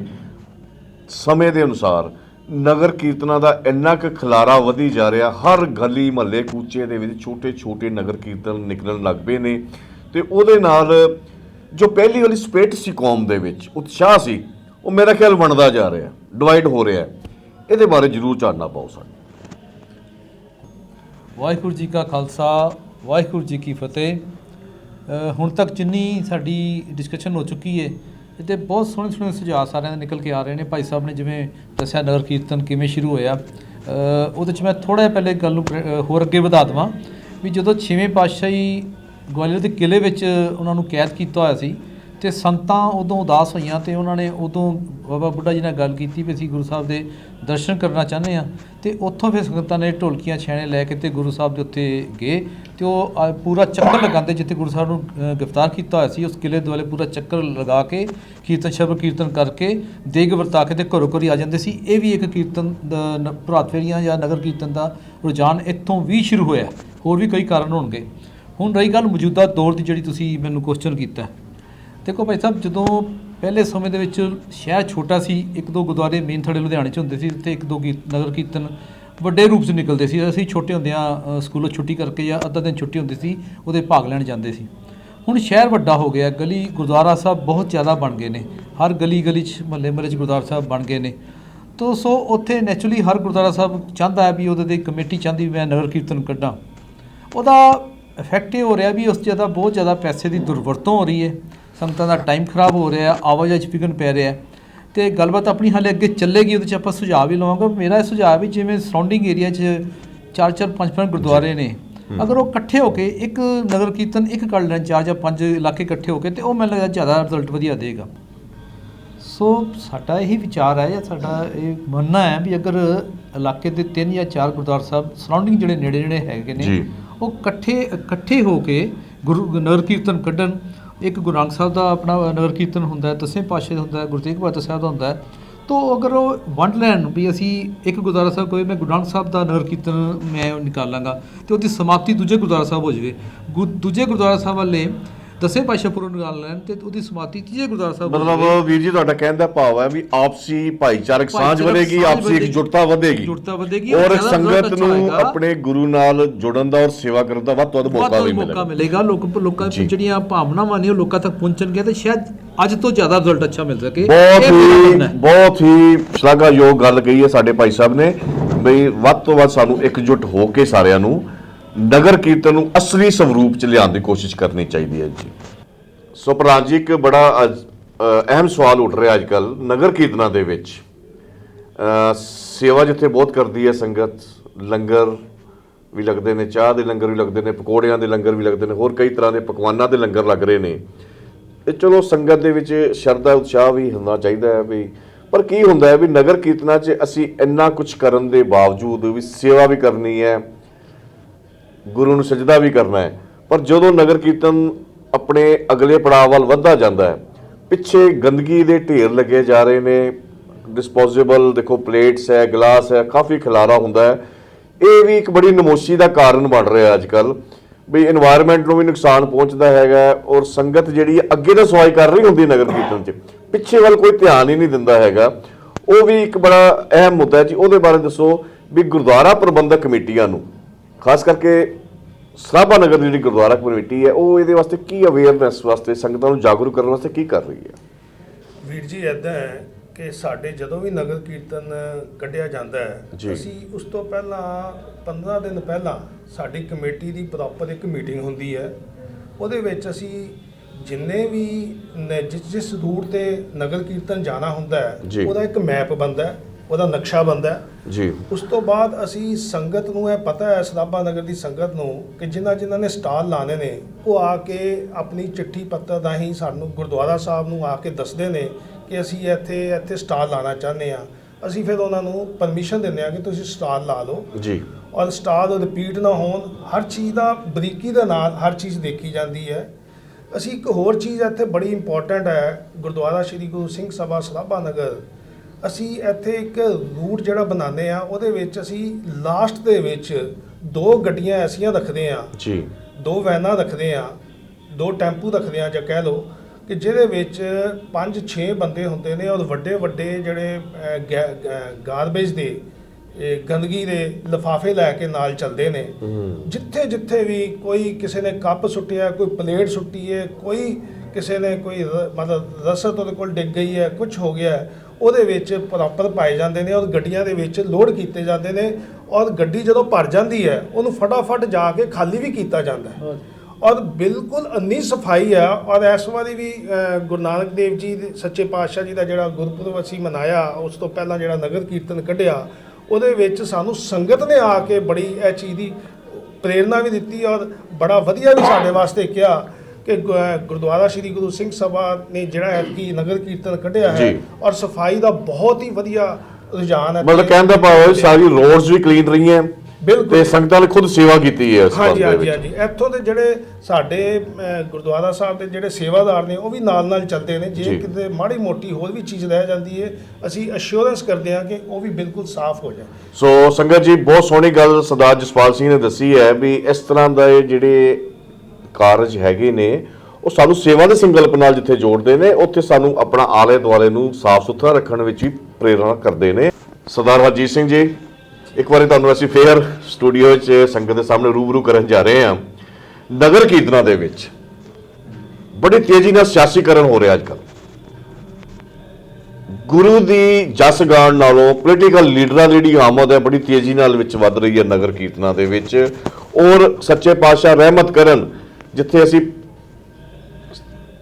ਸ਼ਬਦ ਗੁਰੂ ਸਾਹਿਬ ਸ੍ਰੀ ਗੁਰੂ ਗ੍ਰੰਥ ਸਾਹਿਬ ਜੀ ਨੂੰ ਨਤਮਸਤਕ ਹੁੰਦੇ ਆ, 5 ਪਿਆਰਿਆਂ ਤੋਂ ਭਗਵਾਈ ਲੈਂਦੇ ਆ, ਉੱਥੇ ਜਿਹੜੇ ਪੋਲੀਟੀਕਲ ਲੀਡਰ ਨੇ ਉਹ ਆਪਣੀਆਂ ਫੋਟੋਆਂ ਕਰਾਉਣ ਦੇ ਵਿੱਚ, ਸਰੋਪੇ ਲੈਣ ਦੇ ਵਿੱਚ ਬੜੀ ਭਗਦੌੜ ਮਹਿਸੂਸ ਕਰਦੇ ਨੇ ਵੀ ਸਵੇਰੇ ਸਾਡੀ ਨਿਊਜ਼ਪੇਪਰ ਦੇ ਵਿੱਚ ਫੋਟੋ ਆ ਜੇ, ਹਜ਼ਾਰਾਂ ਦੀ ਗਿਣਤੀ ਵਿੱਚ ਅਸੀਂ ਆਪਣੇ ਸਮਰਥਕ ਲੈ ਕੇ ਉੱਥੇ ਗਏ ਜੀ, ਨਤਮਸਤਕ ਹੋਏ ਆ। ਦੇਖੋ, ਨਤਮਸਤਕ ਹੋਣਾ ਉਹਨਾਂ ਨੇ ਆਪਣੇ ਵਾਸਤੇ ਹੈ, ਗੁਰੂ ਨੂੰ ਸਜਦਾ ਕਰਨਾ ਹੈ। ਪਰ ਲੇਕਿਨ ਸਵੇਰੇ ਕੀ ਹੁੰਦਾ ਹੈ, ਜਦੋਂ ਅਸੀਂ ਪੇਪਰ ਖੋਲ੍ਹਦੇ ਹਾਂ, ਅਖਬਾਰਾਂ ਪੜ੍ਹਦੇ ਹਾਂ, YouTube ਤੇ ਦੇਖਦੇ ਹਾਂ, ਉਹ ਆਪਣੇ ਸ਼ੋਲੇ ਗਾਏ ਫਿਰਦੇ ਨੇ ਵੀ ਦੇਖੋ ਜੀ ਫਲਾਣੀ ਪਾਰਟੀ ਦਾ ਲੀਡਰ ਇੰਨੇ ਸਮਰਥਕਾਂ ਨਾਲ ਨਗਰ ਕੀਰਤਨ 'ਚ ਸ਼ਾਮਲ ਹੋਇਆ। ਔਰ ਦੂਜਾ ਮੇਰਾ ਕੁਐਸਚਨ ਹੈ ਜੀ, ਸਰੋਪਿਆਂ ਦੇ ਵਿੱਚ ਜਿਹੜੀਆਂ ਪ੍ਰਬੰਧਕ ਕਮੇਟੀਆਂ ਨੇ ਅੰਨ੍ਹੇਵਾਹ ਸਰਪਾਓ ਦੀ ਬਖਸ਼ਿਸ਼ ਜਿਹੜੀਆਂ ਕਰਨ ਲੱਗ ਪਈਆਂ ਨੇ, ਉਹ ਜਣੇ ਖਣੇ ਨੂੰ ਸਰੋਪਾ ਦੇ ਕੇ ਨਵਾਜਿਆ ਜਾ ਰਿਹਾ ਹੈ। ਇਹ ਰੁਝਾਨ ਕਿੱਥੋਂ ਤੱਕ ਠੀਕ ਹੈ ਜੀ? ਇਹਦੇ ਬਾਰੇ ਜ਼ਰੂਰ ਚਾਨਣਾ ਪਾਓ ਸਾਨੂੰ। ਵੀਰ ਜੀ, ਨਗਰ ਕੀਰਤਨ ਮੈਂ ਫਿਰ ਇੱਕ ਵਾਰੀ ਬੇਨਤੀ ਕਰਾਂ, ਉੱਚੀ ਬੋਲੋ ਜੀ। ਕਿ ਦੋ ਮੰਤਵ ਨੇ। ਇੱਕ ਤਾਂ ਧੰਨ ਸ਼੍ਰੀ ਗੁਰੂ ਗ੍ਰੰਥ ਸਾਹਿਬ ਜੀ ਵਾਸਤੇ ਗੁਰੂਆਂ ਦੀ ਜੋ ਚਲੋ ਹੈ ਉਹਦੀ ਪ੍ਰਦਰਸ਼ਨੀ ਕਰਨੀ ਹੈ ਅਸੀਂ ਜੀ। ਦੂਸਰਾ ਇਹ ਹੈ ਕਿ ਗੁਰੂ ਸ਼ਬਦ ਦੀ ਜੋ ਹੈ ਅਸੀਂ ਦਾਤ ਸਾਨੂੰ ਮਿਲੀ ਹੈ ਉਹ ਸੰਗਤ ਨਾਲ ਸਾਂਝੀ ਕਰਨੀ ਹੈ। ਜਦ ਤੱਕ ਗੁਰੂ ਸ਼ਬਦ ਦੀ ਲੰਗਰ ਜਿਹੜਾ ਆਪਾਂ ਕਹਿ ਸਕਦੇ ਹਾਂ, ਗੁਰੂ ਸ਼ਬਦ ਦਾ ਲੰਗਰ ਜਿਹੜਾ ਹੈ ਉਹ ਅਸੀਂ ਆਪਣੀਆਂ ਸੰਗਤਾਂ ਦੇ ਨਾਲ ਸਾਂਝਾ ਨਹੀਂ ਕਰਦੇ, ਅਸੀਂ ਨਹੀਂ ਵਰਤਾਉਂਦੇ, ਉਦੋਂ ਤੱਕ ਸਾਡਾ ਵੈਸੇ ਹੀ ਇਹ ਮਕਸਦ ਅਧੂਰਾ ਰਹਿ ਜਾਂਦਾ ਹੈ। ਕਿਉਂਕਿ ਬਹੁਤੀ ਥਾਵਾਂ 'ਤੇ ਤਾਂ ਮੈਂ ਲਫ਼ਜ਼ ਬੋਲਣਾ ਤੇ ਨਹੀਂ ਚਾਹੁੰਦਾ, ਅਸੀਂ ਇਹਨੂੰ ਇੱਕ ਪਿਕਨਿਕ ਪ੍ਰਕਿਰਿਆ ਬਣਾ ਲਿਆ ਹੈ। ਕਈ ਜਗ੍ਹਾ ਤੇ ਬਹੁਤ ਅੱਛਾ ਚੱਲਦਾ ਹੈ, ਮੈਂ ਸਾਰੇ ਜਗ੍ਹਾ ਤੇ ਇਸ ਤਰ੍ਹਾਂ ਨਹੀਂ ਹੈ। ਅਸੀਂ ਲੋਕ ਜਿਹੜੇ ਆ ਨਾ, ਮੈਂ ਵੀ ਪ੍ਰਬੰਧਕ ਰਿਹਾ, ਤੁਸੀਂ ਵੀ ਸਾਰੇ, ਇਸ ਤਰ੍ਹਾਂ ਲੱਗਦਾ ਕਿ ਸ਼ਾਇਦ ਪ੍ਰਬੰਧਕਾਂ ਨੂੰ ਬੜਾ ਮਾਣ ਫੀਲ ਹੁੰਦਾ ਹੈ ਕਿ ਉਹ ਜਦੋਂ ਕਿਸੇ ਨੂੰ ਸਰੋਪਾ ਦਿੰਦੇ ਨੇ ਜੀ। ਇੱਕ ਤਾਂ ਹੁੰਦਾ ਹੈ ਕਿ ਜਿਹੜਾ ਜਿਹਨੂੰ ਸਰੋਪਾ ਦਿੱਤਾ ਜਾਂਦਾ ਹੈ ਉਹਨੂੰ ਲੱਗਦਾ ਕਿ ਮੈਨੂੰ ਮਾਣ ਮਿਲ ਰਿਹਾ, ਉਹ ਤੇ ਹੈ ਹੀ ਹੈ। ਪਰ ਹੁਣ ਮੈਨੂੰ ਲੱਗਦਾ ਇੱਕ ਉਲਟ ਚੱਲ ਪਿਆ ਕੰਮ, ਕਿ ਜਿਹੜਾ ਸਰੋਪਾ ਦੇਣ ਵਾਲਾ ਬੰਦਾ ਹੈ ਨਾ, ਉਹ ਵੀ ਕਈ ਵਾਰੀ ਤਾਂ ਆਪਸ 'ਚ ਮੈਨੂੰ ਲੱਗਦਾ ਕਈਆਂ ਪ੍ਰਬੰਧਕਾਂ ਕਮੇਟੀਆਂ ਦੇ ਵਿੱਚ ਇਸ ਤਰ੍ਹਾਂ ਦੀ ਕੋਈ ਪ੍ਰੋਬਲਮ ਵੀ ਆਉਂਦੀ ਹੋਣੀ ਹੈ ਬਈ ਹਾਂ ਮੈਂ ਇਹਨੂੰ ਸਰੋਪਾ ਦੇਣਾ ਸੀ, ਤੂੰ ਕਿਉਂ ਦੇ ਦਿੱਤਾ।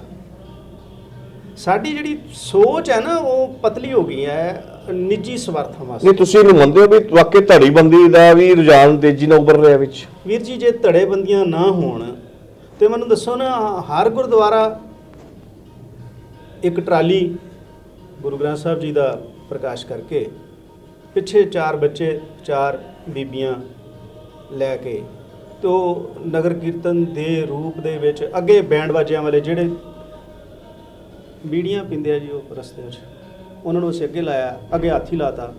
ਮਤਲਬ ਤੁਸੀਂ ਦੱਸੋ ਨਾ, ਮਤਲਬ ਇਹਦਾ ਮਕਸਦ ਕੀ ਹੈ? ਕਿਧਰੇ ਨਾ ਕਿਧਰੇ ਅਸੀਂ ਵੀ ਆਰ ਡੇਵੀਏਟਿੰਗ, ਅਸੀਂ ਕਿਧਰੇ ਨਾ ਕਿਧਰੇ ਅਸੀਂ ਖੋ ਚੁੱਕੇ ਹਾਂ ਰਸਤਾ ਆਪਣਾ। ਸਾਡਾ ਜਿਹੜਾ ਮਕਸਦ ਹੈ ਉਹ ਖੋ ਚੁੱਕਾ ਹੈ। ਜਿਵੇਂ ਗਿਆਨੀ ਜੀ ਨੇ ਕਿਹਾ, ਜਿਵੇਂ ਭੈਣ ਜੀ ਨੇ ਕਿਹਾ ਸੀ ਕਿ ਸਾਨੂੰ ਬੱਚਿਆਂ ਨੂੰ ਗੁਰਬਾਣੀ ਨਾਲ ਜੋੜਨਾ ਹੈ, ਸਾਨੂੰ ਅਸੀਂ ਗੁਰੂ ਗ੍ਰੰਥ ਸਾਹਿਬ ਜੀ ਨਾਲ ਜੋੜਨਾ ਹੈ, ਸਾਨੂੰ ਆਪਣੀ ਕੌਮ ਦਾ, ਸਾਨੂੰ ਆਪਣੇ ਗੁਰੂਆਂ ਦਾ ਇਤਿਹਾਸ ਜੋ ਹੈ ਬੱਚਿਆਂ ਨਾਲ, ਸੰਗਤ ਨਾਲ ਸਾਂਝਾ ਕਰਨਾ ਹੈ। ਅਸੀਂ ਉੱਥੋਂ ਹਟ ਕੇ ਅਸੀਂ ਲੱਗ ਪਏ ਕਿੱਧਰ। ਮਨ ਸਿੰਘ ਸਾਹਿਬ, ਤੁਹਾਡਾ ਕਹਿਣ ਦਾ ਭਾਵ ਹੈ ਵੀ ਅਸੀਂ ਖਾਲਸਾਈ ਸਵਰੂਪ ਤੋਂ ਭਟਕਦੇ ਹੁਣ ਖਾਸ ਕਰਕੇ ਰਾਜਨੀਤਿਕ ਮਾਹੌਲ ਦੇ ਵਿੱਚ ਰਲਦੇ ਮਿਲਦੇ ਜਾ ਰਹੇ ਆ। ਇਹਦੇ ਬਾਰੇ ਜ਼ਰੂਰ ਸਾਨੂੰ ਸਪਸ਼ਟ ਕਰੋ। ਬਹੁਤ ਜ਼ਿਆਦਾ ਸਾਡਾ ਇਹ ਜੋ ਹੈ, ਮੈਂ ਕਹਿ ਸਕਦਾ ਕਿ ਅਸੀਂ ਰਾਜਨੀਤੀ ਨਾਲ ਪ੍ਰਭਾਵਿਤ ਹਾਂ। ਸਾਡੇ ਤੇ ਰਾਜਨੀਤੀ ਦਾ ਸਾਡੇ ਤੇ ਬਹੁਤ ਪ੍ਰਭਾਵ ਹੈ। ਸ਼੍ਰੀ ਗੁਰੂ ਅਰਜਨ ਦੇਵ ਮਹਾਰਾਜ ਜੀ ਨੇ ਮਿੱਥਿਆ ਦੇ 2 ਸ਼ਬਦ ਜਿਹੜੇ ਆਪਣਾ ਸੁਖਮਨੀ ਸਾਹਿਬ 'ਚ ਦਿੱਤੇ ਆ ਕਿ ਦੁਨੀਆ ਦੀ ਹਰ ਚੀਜ਼ ਮਿੱਥਿਆ ਹੈ, ਹਰ ਚੀਜ਼ ਮਿੱਥਿਆ ਹੈ, ਮਗਰ ਜੇ ਸੱਚੀ ਗੱਲ ਹੈ ਤੇ ਉਹ ਗੁਰੂ ਦਾ ਨਾਮ ਹੈ। ਅਸੀਂ ਉਸ ਹਰ ਮਿੱਥਿਆ ਨੂੰ, ਜਿਹੜੀ ਝੂਠੀ ਹੈ, ਜਿਹੜੀ ਬੇਕਾਰ ਚੀਜ਼ ਹੈ, ਅਸੀਂ ਉਹਦੇ ਨਾਲ ਸਾਂਝ ਪਾ ਰਹੇ ਹਾਂ। ਮੂਲ ਤੋਂ ਅਸੀਂ ਦੂਰ ਹੋ ਰਹੇ ਹਾਂ। ਬਿਲਕੁਲ ਠੀਕ ਹੈ ਜੀ। ਤੇ ਮੂਲ ਤੋਂ ਜਦੋਂ ਤੱਕ ਦੂਰ ਰਵਾਂਗੇ ਤੇ ਫਿਰ ਉਹ ਕਹਿੰਦੇ ਆ ਨਾ, ਜਿਹੜਾ ਕੰਮ ਖਰਾਬ ਹੀ ਹੈ ਜੀ, ਉਹ ਠੀਕ ਨਹੀਂ ਹੋ ਸਕਦਾ। ਤੇ ਅਸੀਂ ਮੂਲ ਤੋਂ ਹਟ ਕੇ, ਅਸੀਂ ਗੁਰੂ ਔਰ ਗੁਰੂ ਦੇ ਆਸ਼ੇ ਤੋਂ ਹਟ ਕੇ, ਜਦੋਂ ਅਸੀਂ ਆਪਣੇ ਸੈਲਫ ਸੈਂਟਰਡ ਹੋ ਜਾਵਾਂਗੇ ਕਿ ਮੇਰੀ ਵਾਹ ਹੋਵੇ, ਵਾਹ ਤੇ ਅਸੀਂ ਗੁਰੂ ਦੀ ਕਰਨ ਵਾਸਤੇ ਜਾ ਰਹੇ ਹਾਂ, ਪਰ ਮੈਨੂੰ ਐ ਲੱਗਦਾ ਕਿ ਸਾਨੂੰ ਐ ਲੋਕਾਂ ਨੂੰ ਜਿਹੜੇ ਲੋਕੀ ਉਹ ਆਰਗੇਨਾਈਜ਼ ਕਰਦੇ ਨੇ ਉਹਨਾਂ ਨੂੰ ਐ ਲੱਗਦਾ ਕਿ ਮੇਰੀ ਵਾਹ ਵੀ ਹੋਣੀ ਚਾਹੀਦੀ ਹੈ ਬਈ ਇਹਨੇ ਬਹੁਤ ਵਧੀਆ ਆਰਗੇਨਾਈਜ਼ ਕੀਤਾ ਹੈ। ਠੀਕ ਹੈ, ਉਹਨੂੰ ਉਹਦੀ ਮਿਲਣਾ ਚਾਹੀਦਾ ਹੈ, ਸ਼ਾਬਾਸ਼ ਮਿਲਣੀ ਚਾਹੀਦੀ ਹੈ ਕਿ ਉਹਨਾਂ ਨੇ ਆਰਗੇਨਾਈਜ਼ ਕੀਤਾ। ਜੇ ਉਹਨਾਂ ਨੇ ਗੁਰੂ ਦੇ ਆਸ਼ੇ ਮੁਤਾਬਕ ਆਰਗੇਨਾਈਜ਼ ਕੀਤਾ ਤਾਂ ਉਹਨਾਂ ਨੂੰ ਵਡਿਆਈ ਮਿਲਣੀ ਚਾਹੀਦੀ ਹੈ। ਤੇ ਜੇ ਉਹਨਾਂ ਨੇ ਇਲਾਕੇ ਦੇ ਲੀਡਰ ਦੀ ਖੁਸ਼ੀ 'ਚ ਕੀਤਾ ਤੇ ਫਿਰ ਉਹ ਸ਼ਾਬਾਸ਼ ਜਿਹੜੀ ਹੈ ਉਹ ਨਹੀਂ ਟੁਕਦੀ। ਸਾਨੂੰ ਕਿਧਰੇ ਨਾ ਕਿਧਰੇ ਸਾਨੂੰ ਜਿਹੜਾ ਹੈ ਉਹ ਇਹਦੇ ਵਿੱਚ ਸੁਧਾਰ ਲਿਆਉਣਾ ਚਾਹੀਦਾ। ਥੈਂਕ ਯੂ, ਬਹੁਤ ਬਹੁਤ ਧੰਨਵਾਦ ਜੀ, ਬਹੁਤ ਸੁੰਦਰ ਵਿਚਾਰਾਂ ਦੀ ਸਾਂਝ ਕੀਤੀ। ਪਿਆਰੀ ਸੰਗਤ ਜੀ, ਅਸੀਂ ਇਸ ਗੱਲ 'ਚ ਫਖਰ ਮਹਿਸੂਸ ਕਰਦੇ ਹਾਂ ਕਿ ਭਾਈ ਸਾਹਿਬ ਭਾਈ ਹਰਜੀਤ ਸਿੰਘ ਜੀ ਨੇ ਬੜੇ ਸੁੰਦਰ ਵਿਚਾਰਾਂ ਦੀ ਸਾਂਝ ਕੀਤੀ ਹੈ। ਸੇਵਾਦਾਰਾਂ ਦਾ ਸਨਮਾਨ ਹੋਣਾ ਚਾਹੀਦਾ, ਨਾ ਕਿ ਰਾਜਸੀ ਆਗੂਆਂ ਦਾ ਸਨਮਾਨ ਹੋਣਾ ਚਾਹੀਦਾ। ਜਿਹੜੇ ਵਿਅਕਤੀ, ਜਿਹੜੀ ਸੰਗਤ ਸੱਚੇ ਦਿਲੋਂ ਤਨ ਮਨ ਧਨ ਦੇ ਨਾਲ ਨਗਰ ਕੀਰਤਨ ਨੂੰ, ਗੁਰਪੁਰਬ ਨੂੰ ਸਫਲ ਕਰਨ ਦੇ ਵਿੱਚ ਆਪਣਾ ਯੋਗਦਾਨ ਪਾਉਂਦੀ ਹੈ, ਵਾਕਈ ਹੀ ਉਹ ਸਨਮਾਨ ਦੇ ਹੱਕਦਾਰ ਹੈ। ਤੇ ਗੁਰਦੁਆਰਾ ਪ੍ਰਬੰਧਕ ਕਮੇਟੀਆਂ ਨੂੰ ਵੀ ਚਾਹੀਦਾ ਹੈ ਕਿ ਉਹਨਾਂ ਸੱਚੇ ਸੇਵਾਦਾਰਾਂ ਦਾ ਵੱਧ ਤੋਂ ਵੱਧ ਸਨਮਾਨ ਕੀਤਾ ਜਾਵੇ ਤੇ ਉਹਨਾਂ ਨੂੰ ਹੋਰ ਪ੍ਰਫੁੱਲਤ ਕਰਨ ਦੇ ਲਈ, ਹੋਰ ਸ਼ਾਬਾਸ਼ੀ ਦੇਣ ਲਈ ਉਹਨਾਂ ਨੂੰ ਥਾਪੜਾ ਦੇਵੇ। ਸੋ ਸਾਡੇ ਵਿੱਚ ਗਿਆਨੀ ਫਤਿਹ ਸਿੰਘ ਜੀ ਬੈਠੇ ਨੇ, ਮੈਂ ਇਹਨਾਂ ਨੂੰ ਗੁਜ਼ਾਰਿਸ਼ ਕਰਾਂਗਾ ਕਿ ਧਾਰਮਿਕ ਸ਼ਖਸੀਅਤ ਨੇ ਔਰ ਵਿਚਰਦੇ ਰਹਿੰਦੇ ਨੇ, ਵੱਖ-ਵੱਖ ਇਲਾਕਿਆਂ ਦੇ ਵਿੱਚ ਕਥਾ ਕੀਰਤਨ ਦਾ ਪ੍ਰਭਾਵ ਵੀ ਚਲਾਉਂਦੇ ਨੇ। ਸੋ ਗਿਆਨੀ ਜੀ, ਮੈਂ ਆਪ ਜੀ ਨੂੰ ਬੇਨਤੀ ਕਰਾਂਗਾ ਕਿ ਨਗਰ ਕੀਰਤਨ ਦਾ ਜਿਹੜਾ ਸਵਰੂਪ ਗੁਰੂ ਸਾਹਿਬ ਤੋਂ ਸਾਡਾ ਚੱਲਿਆ ਆ ਰਿਹਾ ਸੀ, ਖਾਲਸਾਈ ਰਹੁ ਰੀਤਾਂ ਨਾਲ ਅਸੀਂ ਜੁੜੇ ਹੋਏ ਸੀ, ਖਾਲਸਾਈ ਬਾਣੇ ਦੇ ਨਾਲ ਜੁੜੇ ਹੋਏ ਸੀ, ਉਹ ਸਿਧਾਂਤ ਨਾਲੋਂ ਅਸੀਂ ਥੋੜ੍ਹੇ ਲਗਾਤਾਰ ਟੁੱਟਦੇ ਜਾ ਰਹੇ ਹਾਂ। ਤੇ ਨਗਰ ਕੀਰਤਨ ਦੇ ਵਿੱਚ ਚਲੋ ਹੋਣਾ ਚਾਹੀਦਾ ਵੀ, ਭਾਈ ਸਾਹਿਬ ਨੇ ਦੱਸਿਆ ਬੈਂਡ ਵਾਜਾ ਵੀ ਹੋਣਾ ਚਾਹੀਦਾ, ਸਾਰਾ ਕੁਝ ਹੋਣਾ ਚਾਹੀਦਾ, ਪਰ ਲੇਕਿਨ ਖਾਲਸਾਈ ਜਾਓ ਜਲਾਲ ਜਿਹੜਾ ਕਿਸ ਤਰ੍ਹਾਂ ਕਾਇਮ ਰੱਖਿਆ ਜਾ ਸਕਦਾ, ਇਹਦੇ ਬਾਰੇ ਜ਼ਰੂਰ ਸੰਗਤ ਨੂੰ ਦੱਸੋ। ਨਗਰ ਕੀਰਤਨ ਦੇ ਸੰਬੰਧ ਦੇ ਵਿੱਚ ਜਿਵੇਂ ਕਿ ਗੁਰਦੁਆਰਾ ਸਾਹਿਬ ਦੇ ਪ੍ਰਧਾਨ ਸਾਹਿਬ ਜੀ ਨੇ ਦੱਸਿਆ ਕਿ ਅਸੀਂ ਪ੍ਰਬੰਧ ਜਿਹੜਾ ਹੈ ਉਹ ਬਾਅਦ ਦੇ ਵਿੱਚ ਵੀ ਕਰਦੇ ਹਾਂ ਤਾਂ ਕਿ ਜਿਹੜਾ ਹੈ ਸਫਾਈ ਦਾ ਵਧੀਆ ਪ੍ਰਬੰਧ ਹੋ ਸਕੇ। ਇਹ ਸ਼ਲਾਘਾਯੋਗ ਇਹਨਾਂ ਦਾ ਉਦਮ ਹੈ। ਦੂਜਾ, ਨਗਰ ਕੀਰਤਨ ਦੇ ਸੰਬੰਧ ਦੇ ਵਿੱਚ ਵੀਰ ਅੰਮ੍ਰਿਤਪਾਲ ਸਿੰਘ ਜੀ ਨੇ ਚੌਕੀਆਂ ਦੀ ਜਿਹੜੀ ਮਰਿਆਦਾ ਦੇ ਸੰਬੰਧ ਦੇ ਵਿੱਚ ਵਿਚਾਰ ਕੀਤੇ। ਗੁਰੂ ਹਰਗੋਬਿੰਦ ਮਹਾਰਾਜ ਜਦੋਂ ਗਵਾਲੀਅਰ ਦੇ ਕਿਲ੍ਹੇ ਵਿੱਚ ਕੈਦ ਸਨ, ਸੰਗਤਾਂ ਵਿਆਕੁਲ ਹੋ ਜਾਂਦੀਆਂ ਸਨ ਵਿਛੋੜੇ ਕਰਕੇ, ਤਾਂ ਬਾਬਾ ਬੁੱਢਾ ਸਾਹਿਬ ਜੀ ਨੇ ਇਹ ਚੌਕੀ ਦੀ ਮਰਿਆਦਾ ਜਿਹੜੀ ਹੈ ਆਰੰਭ ਕੀਤੀ ਔਰ ਸ਼ਾਮ ਨੂੰ ਚੌਕੀਆਂ ਜਿਹੜੀਆਂ ਹੈ ਉਹ ਦਰਬਾਰ ਸਾਹਿਬ ਕੀਤੀ ਜਾਂਦੀ ਸੀ। ਔਰ ਗੁਰੂ ਹਰਗੋਬਿੰਦ ਮਹਾਰਾਜ ਜੀ ਜਦੋਂ ਰਿਹਾ ਹੋ ਕੇ ਆਏ ਸਨ, ਉਦੋਂ ਬਾਬਾ ਬੁੱਢਾ ਸਾਹਿਬ ਜੀ ਨੇ ਇਹ ਗੱਲ ਕਹੀ ਸੀ ਕਿ ਮਹਾਰਾਜ ਇੱਕ ਮਰਿਆਦਾ ਮੈਂ ਆਪਣੇ ਵੱਲੋਂ ਜਿਹੜਾ ਹੈ ਉਹ ਆਰੰਭ ਕੀਤੀ ਹੈ, ਤੇ ਜੇਕਰ ਇਹ ਠੀਕ ਹੈ ਤਾਂ ਇਹਨੂੰ ਜਾਰੀ ਰੱਖਣਾ ਜਾਂ ਇਸ ਨੂੰ ਬੰਦ ਕਰਨਾ। ਤਾਂ ਉਦੋਂ ਗੁਰੂ ਹਰਗੋਬਿੰਦ ਮਹਾਰਾਜ ਜੀ ਨੇ ਕਿਹਾ ਸੀ ਬਈ ਇਹ ਮਰਿਆਦਾ ਇਸੇ ਤਰ੍ਹਾਂ ਜਾਰੀ ਰਹੇ। ਉਹ ਅੱਜ ਵੀ ਸ਼ਾਮ ਨੂੰ ਜਿਹੜੀ ਚੌਂਕੀ ਦੀ ਮਰਿਆਦਾ ਦਰਬਾਰ ਸਾਹਿਬ ਹੈ ਉਹ ਉਸੇ ਤਰ੍ਹਾਂ ਜਾਰੀ ਹੈ। ਨਗਰ ਕੀਰਤਨ ਚੜ੍ਹਦੀ ਕਲਾ ਦੇ ਵਿੱਚ ਹੋਣੇ ਚਾਹੀਦੇ ਹਨ।